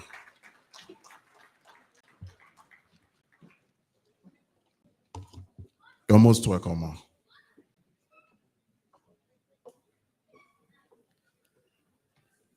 Ladies and gentlemen, distinguished guests, please do allow me to stand on existing protocol, but also to talk to the most important people in the room, and that's the young people and the students sitting at the back of the room, because you are the future of Nigeria and you are the future of the Commonwealth. And from what I've seen this morning, I think Nigeria is in very safe hands. The confidence and the fluency and the inspiration of you young people will see the future of your country through. For the UK and for the Commonwealth, this is a really important weekend. We've been honoured to see Her Majesty here. This is the first overseas trip she's done for some time. So I feel honoured to be in her presence. But I think what I do want to say is, as you consider whether you're going to enter the Queen's Essay competition and think about yourself in your education and what you might do, the values of the Commonwealth are something that I hope you take forward in your future life and your future career and your future families. Democracy, human rights, peace and security, tolerance, freedom of expression, the separation of powers, and the rule of law. To me, as somebody who loves Nigeria and has spent 3 years of my life here and knows it will hold a place in my heart forever, I believe that this is something which you young people can take forward in your country.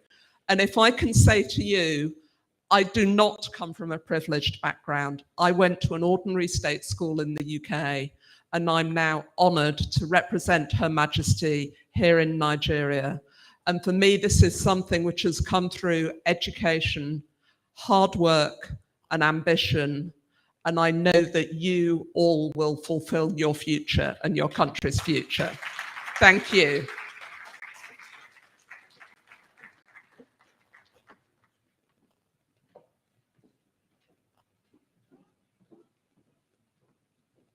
Thank you. May I now invite to the microphone, respectfully, His Excellency, the Canadian High Commissioner to Nigeria. Please, may I welcome Mr. Christophe.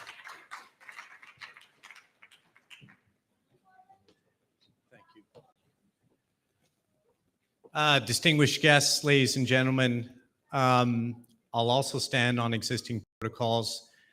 And just to pick up on what the Deputy High Commissioner has said, underpinning what's here today is the theme of education and the Commonwealth and how that comes together. And like the Deputy High Commissioner, I also came to Canada. My family came to Canada from Eastern Europe, from Macedonia. and went to Canada for the very values that are espoused by the Commonwealth. And so I stand here very proudly before you today, not just as the High Commissioner for Canada, but as an example, I think, of what the Commonwealth offers all of us. Nigeria has a very special place in my heart as well. It's actually my second posting here. I was very excited to come back.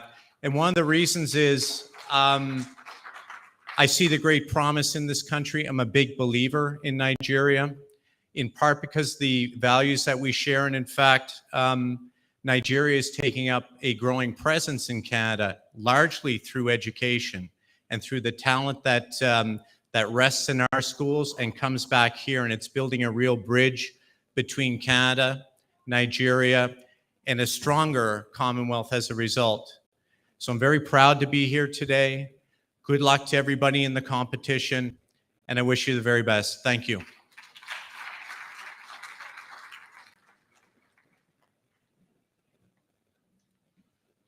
Thank you for keeping it very short and precise. May I respectfully now welcome to the microphone His Excellency, the Ghana High Commission to Nigeria.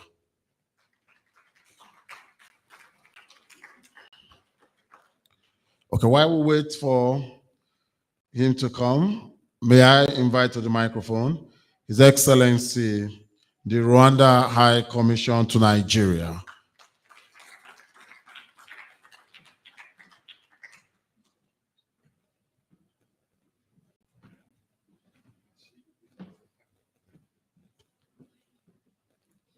Thank you very much. I also stand on existing protocols.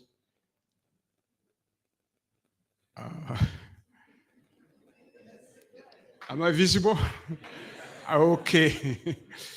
Yeah. I'm so honored to be part of this important event today. As first of all, the representative of Rwanda, the host of the CHOGM 22 during this month, and I also want to echo what all the speakers before me have said about excellence being the foundation of the future I want to deliver on. I want to really express my express how glad I feel having seen all these young people excited, expressing the best they have in themselves from their parental education, but also what they have garnered from their ongoing education. And with that, we indeed hope that Nigeria, the entire Commonwealth, will keep benefiting from them and from their, the other young girls and boys across our country on the different continents of the world. So thank you very much. Good luck to the competitors.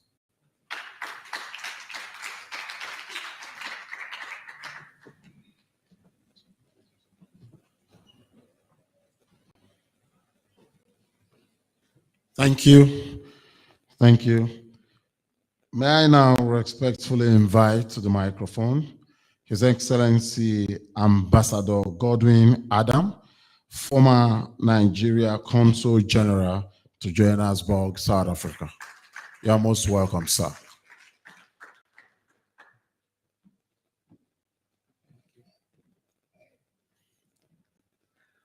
I would like to be permitted to also stand on existing protocol.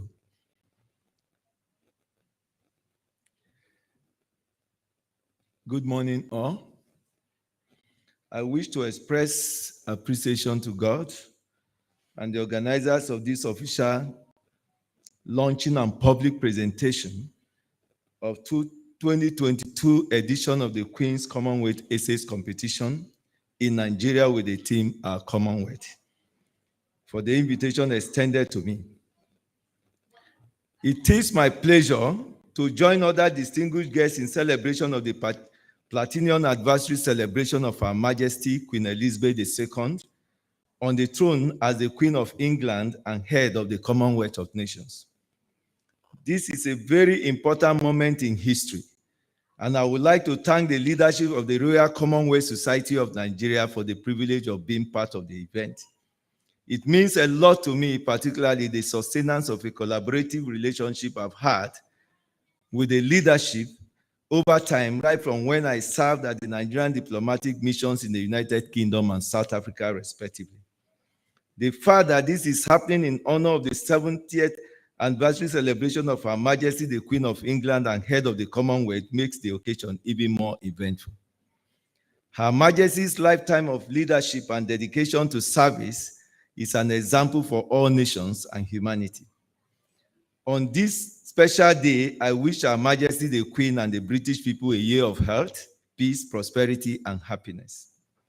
I wish to also use this opportunity to commend the leadership of the Royal Commonwealth Society of Nigeria for sustaining the standards and relevance of the society over the years, particularly in promoting Her Majesty's essay competition being launched this morning. I deeply acknowledge the value of the competition to the participants, the youths, and the Commonwealth family. I would like to stress that the value of the competition goes beyond winning prizes to promoting cohesion and much more. Participation should therefore be considered as one of the most cherished prizes of the event. The essay contest, I believe, is an effort to harness the energy, creativity, and initiative of the youth in promoting a culture of peace and sustainable development. It also aims to inspire society to learn from the young minds, to inspire society to think about how each of us can make a difference in the world. I therefore use this platform to encourage more Nigerian students to participate in 2022 edition of the Queen's Commonwealth Essay Competition. Students are also implored to accord priority to education in order to build on their capacity to impart their generation. This competition, being the world's oldest international writing competition for schools, is an important way to recognize achievement, elevate youth voices, and develop key skills through creative writing. Distinguished guests, ladies and gentlemen, today marks an important milestone in our lives, particularly being part of a process to assess the intellectual prowess of our children in a fast-developing world. I therefore join other distinguished personalities here to wish Her Majesty more fruitful years ahead in health and prosperity. Having witnessed a very colorful and patriotic performance of our children this morning, I see great hopes ahead for our education.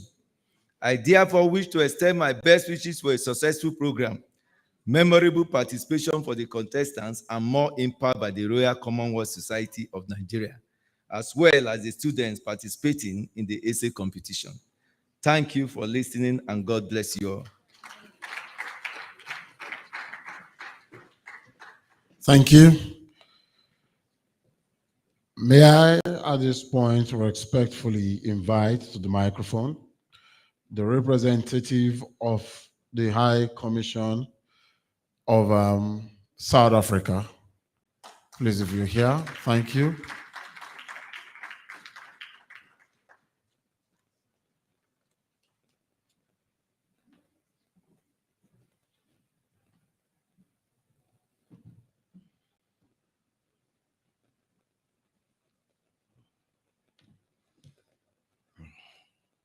Good afternoon. I too stand on all the protocols observed. I'm here representing the government of South Africa and the High Commissioner, Mr. Tamim Seleku. I'd like to thank the organizers of the event, together with the host, for this opportunity to see the future. This is the young minds we see today who are going to lead not only Nigeria, Africa, and the Commonwealth. I am truly inspired to be here. And I'd like to reiterate what my colleagues have said already. Education is important.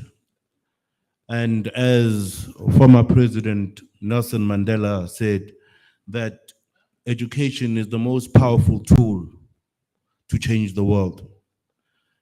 and we are offered this opportunity to witness it. And as we observe this 70th anniversary of the Queen's leadership of the Commonwealth, we as South Africa are looking forward to working to ensure that we build the future, that we assist the youth to build the future. Thank you.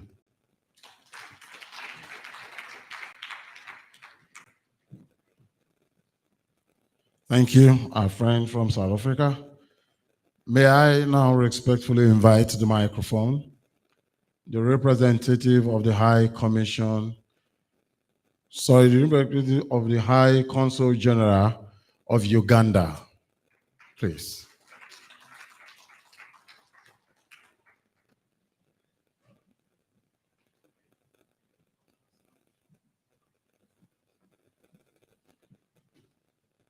Thank you very much, Your Excellencies, distinguished guests, ladies and gentlemen.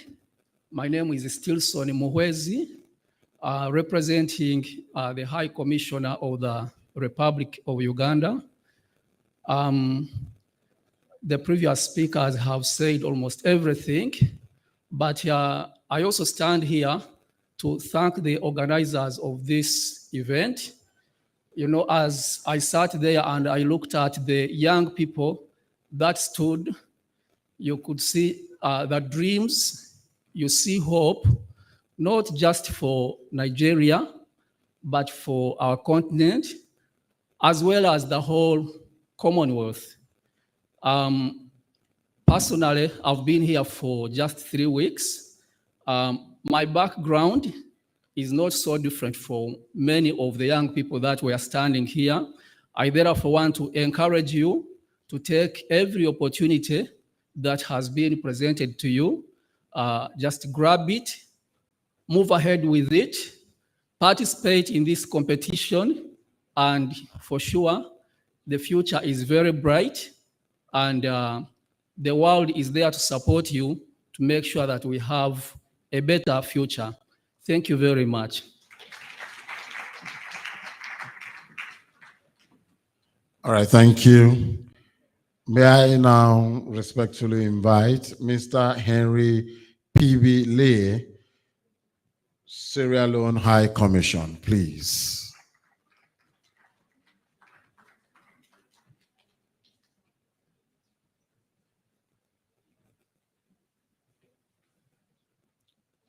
Good morning, everyone. I'm here representing His Excellency, Mr. Rupert Sidney Doe Davis, the High Commissioner of Sierra Leone, and also the government of Sierra Leone. I must say that Sierra Leone have played a very unique role in the area of education, having the first university in the West African region, the Frabeck College.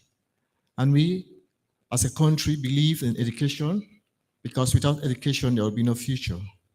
At this point, I want to, on behalf of His Excellency, Mr. Rupert Sidney Doe Davis, to congratulate the organizers and to wish His Royal, the Queen, on the throne of 70 years. We wish that she will also continue to rule more.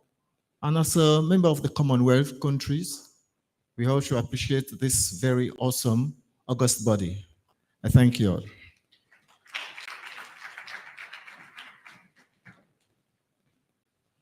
Thank you. Ladies and gentlemen, may we now take a message from the representative of Antigua and Bermuda here in Africa. Please put your hands together. Thank you.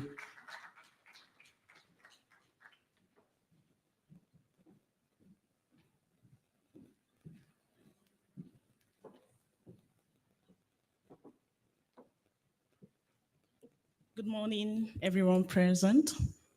I'm the exclusive representative for the Free Trade and Processing Zone of Antigua and Barbuda.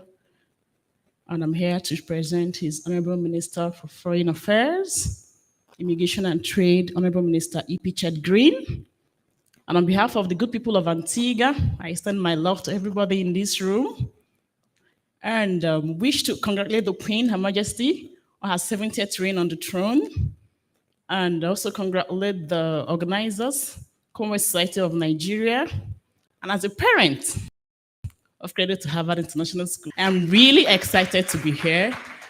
It's been an awesome experience for me watching my two children perform here at the stage. So thank you very much for this opportunity. Thank you for giving our children the opportunity to perform and take part in this competition. Thank you very much.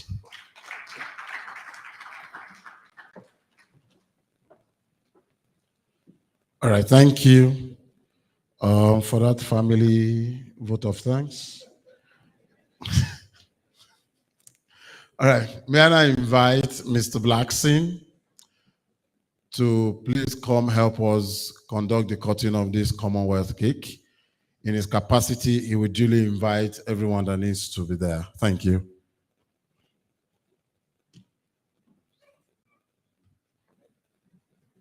Thank you very much, Mr. MC. The first cake that was cut was Her Majesty Platinum Jubilee cake. But this year, the theme of Commonwealth is our Commonwealth. This is Commonwealth. So now we are celebrating our Commonwealth ahead of Commonwealth government meeting in Rwanda, the Commonwealth Games in Birmingham. So on this note, we are the people of Commonwealth, and this represents and symbolizes the flag of the Commonwealth. So I'm calling on all the guests that have been invited to just please join me cutting our Commonwealth cake. So it's really our Commonwealth. So we are going as a Commonwealth, as a one people promoting international friendship and understanding with a proposal official. So I would like to respectfully call on the ambassadors and representatives of the ministers to please be at that so we can call the Commonwealth cake. It is our Commonwealth.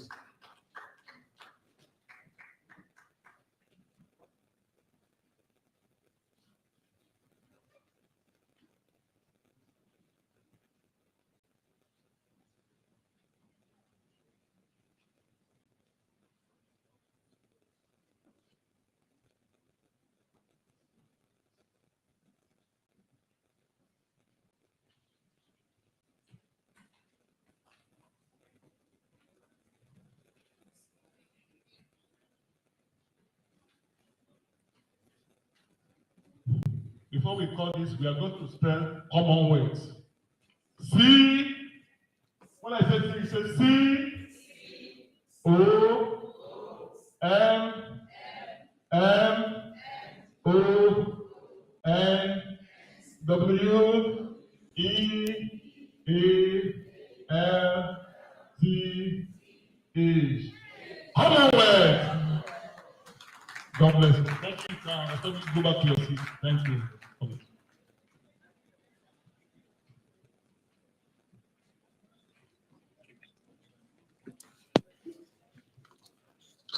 Thank you. I would like to invite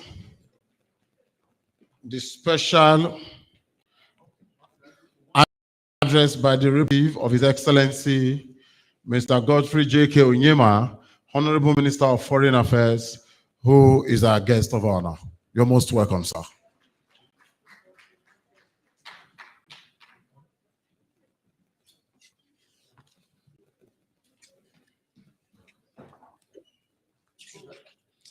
Ladies and gentlemen, good afternoon. I also want to stand on existing protocols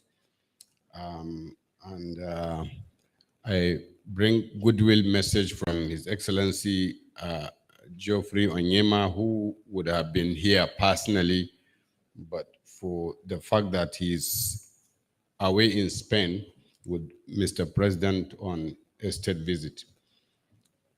It's a celebratory delight to join this August gathering to formally launch the 2022 Nigerian edition of the Queen's Commonwealth Essay Competition.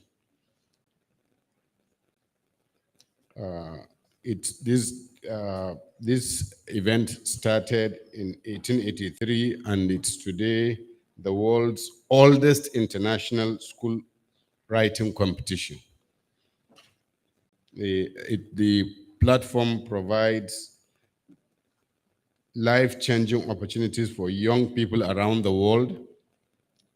And it's indeed an opportunity for Commonwealth citizens to share their thoughts, ideas, and experiences on key global issues and have their hard work and creativity celebrated internationally. Ladies and gentlemen, permit me to extend on behalf of His Excellency, Mr. Geoffrey Onyema, the congratulatory message to Her Majesty the Queen and the people of the United Kingdom on the occasion of Her Majesty's Platinum Jubilee and 70th years of service to the Commonwealth family. I will also like to commend the organizers of this program, especially Mr. Blackson, for the promotion of Commonwealth in Nigeria over the last 30 years and for successfully hosting this epoch-making event.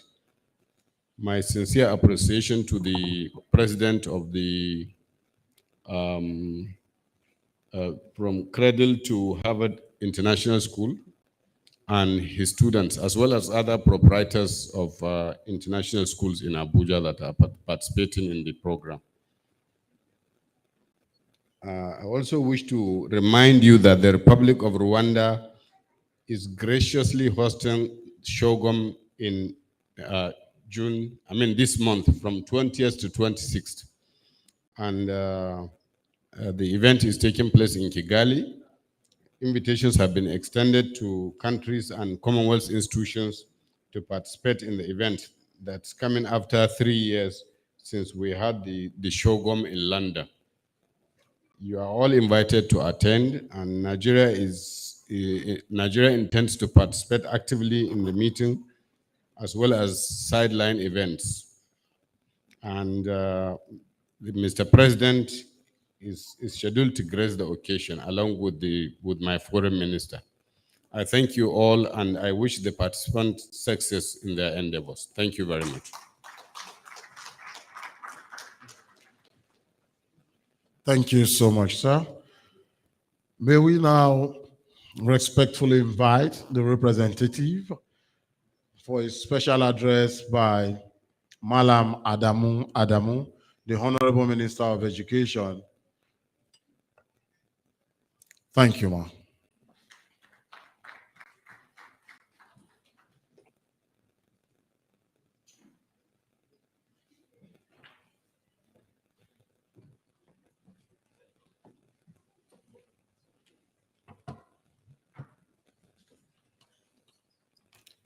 Your Excellencies,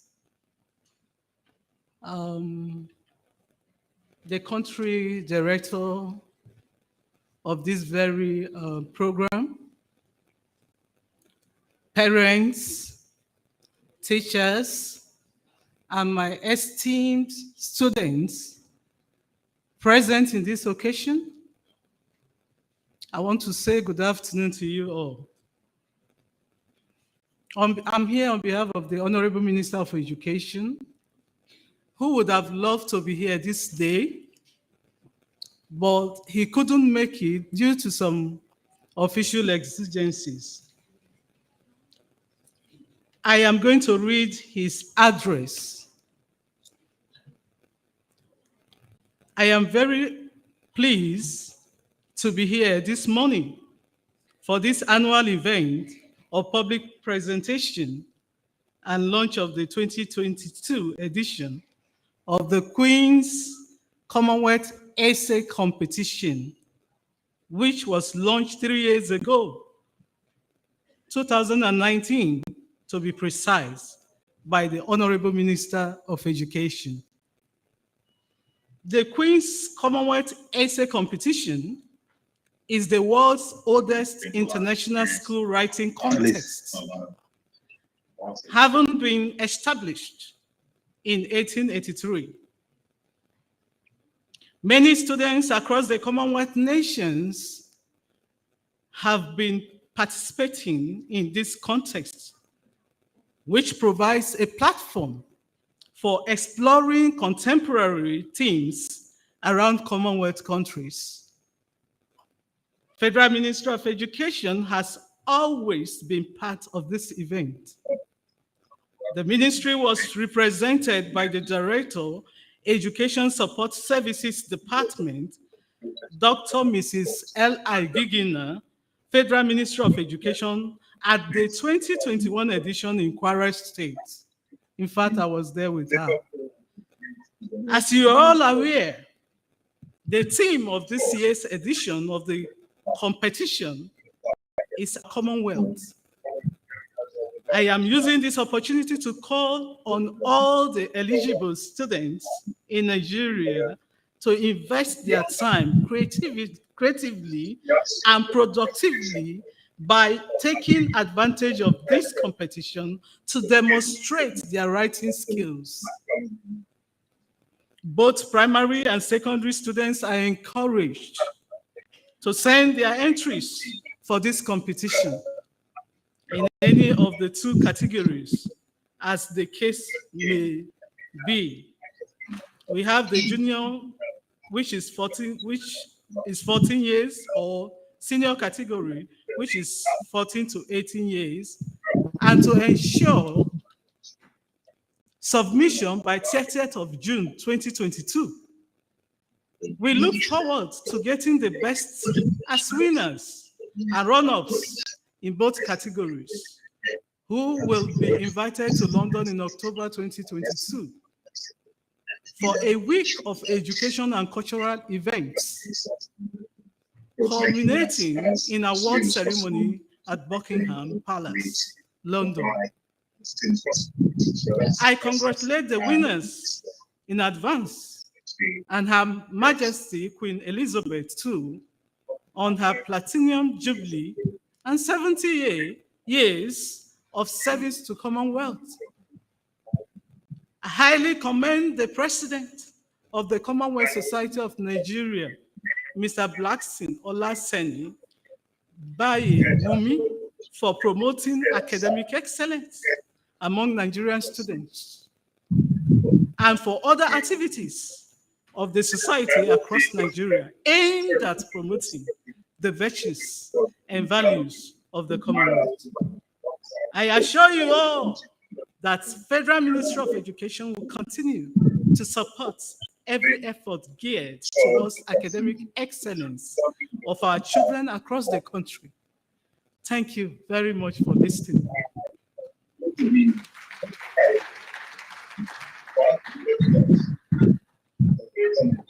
Thank you, ma'am. May I now respectfully invite the representative of Her Excellency Dame Pauline Talley, Honorable Minister of Women Affairs. Please put your hands together.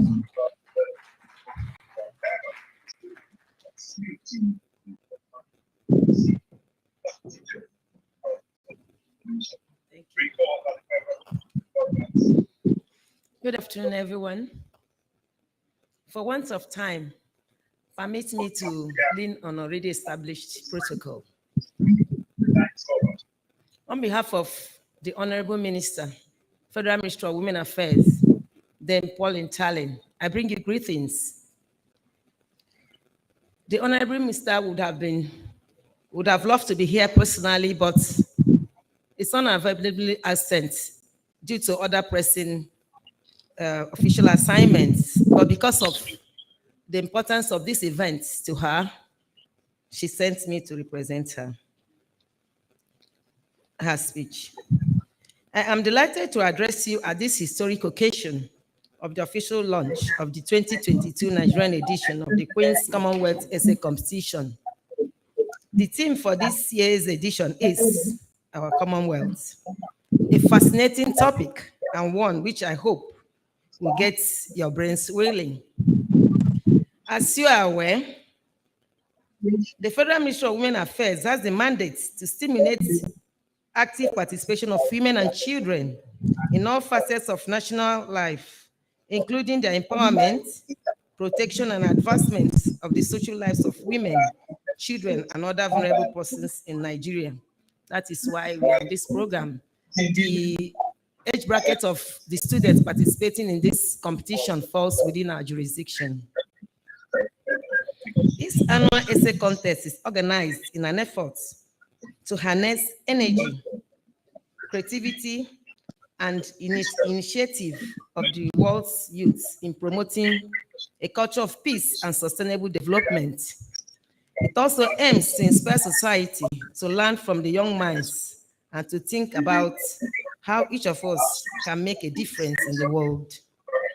Kindly recall that in the 2019 edition of the competition, a 17-year-old Nigerian student by name Nemdi Ozemena emerged as the runner-up in the senior category. So a precedent has already been set. In this wise, we have high expectations from you, the students, and I have no doubt in my mind that you make us proud. We very much hope that a record number of young people from all the 54 Commonwealth countries will be inspired to put pen to paper and enter in this year's competition as well as other years. As a passionate believer in the power of written word, I look forward with huge anticipation to reading the winning entries and presenting the awards at Buckingham Palace.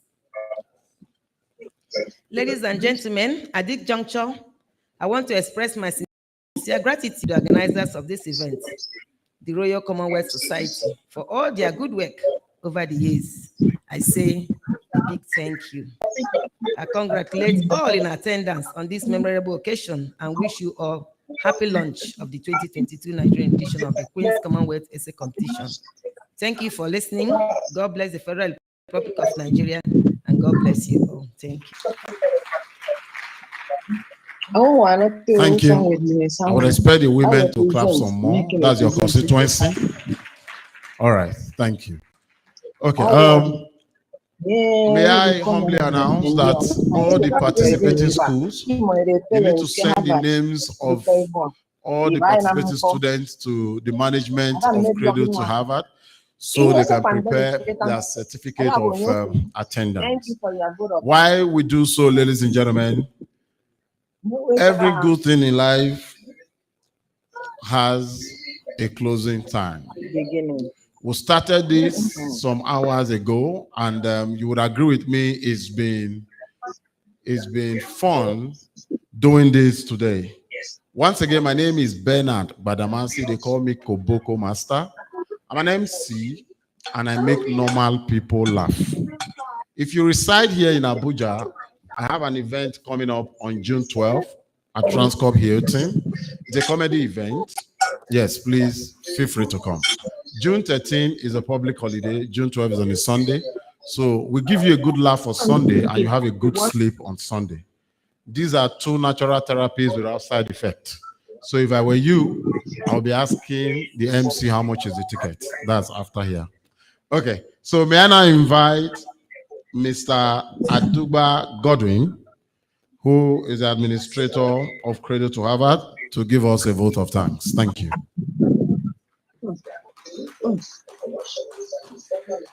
Well, thank you so much. I sincerely want to appreciate all the participants here today. Most importantly, the chief host of today's occasion.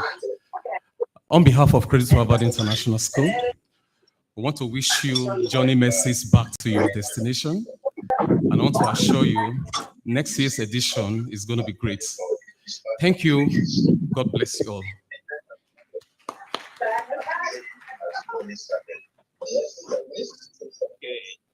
All right, thank you, ladies and gentlemen. This is where we say our bye-byes and tatars.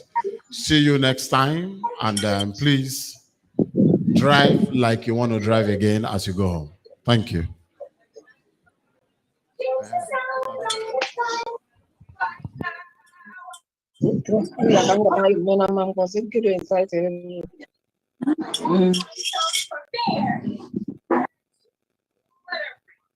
Who opened it?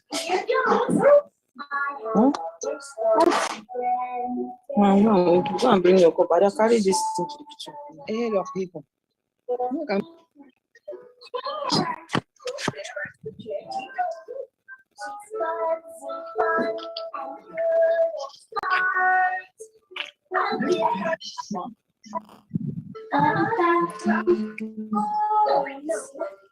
can't think of a rhyme to end my song. That's okay. Let's just think this through. Okay.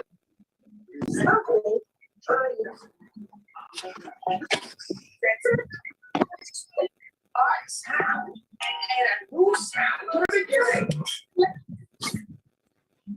Even exit.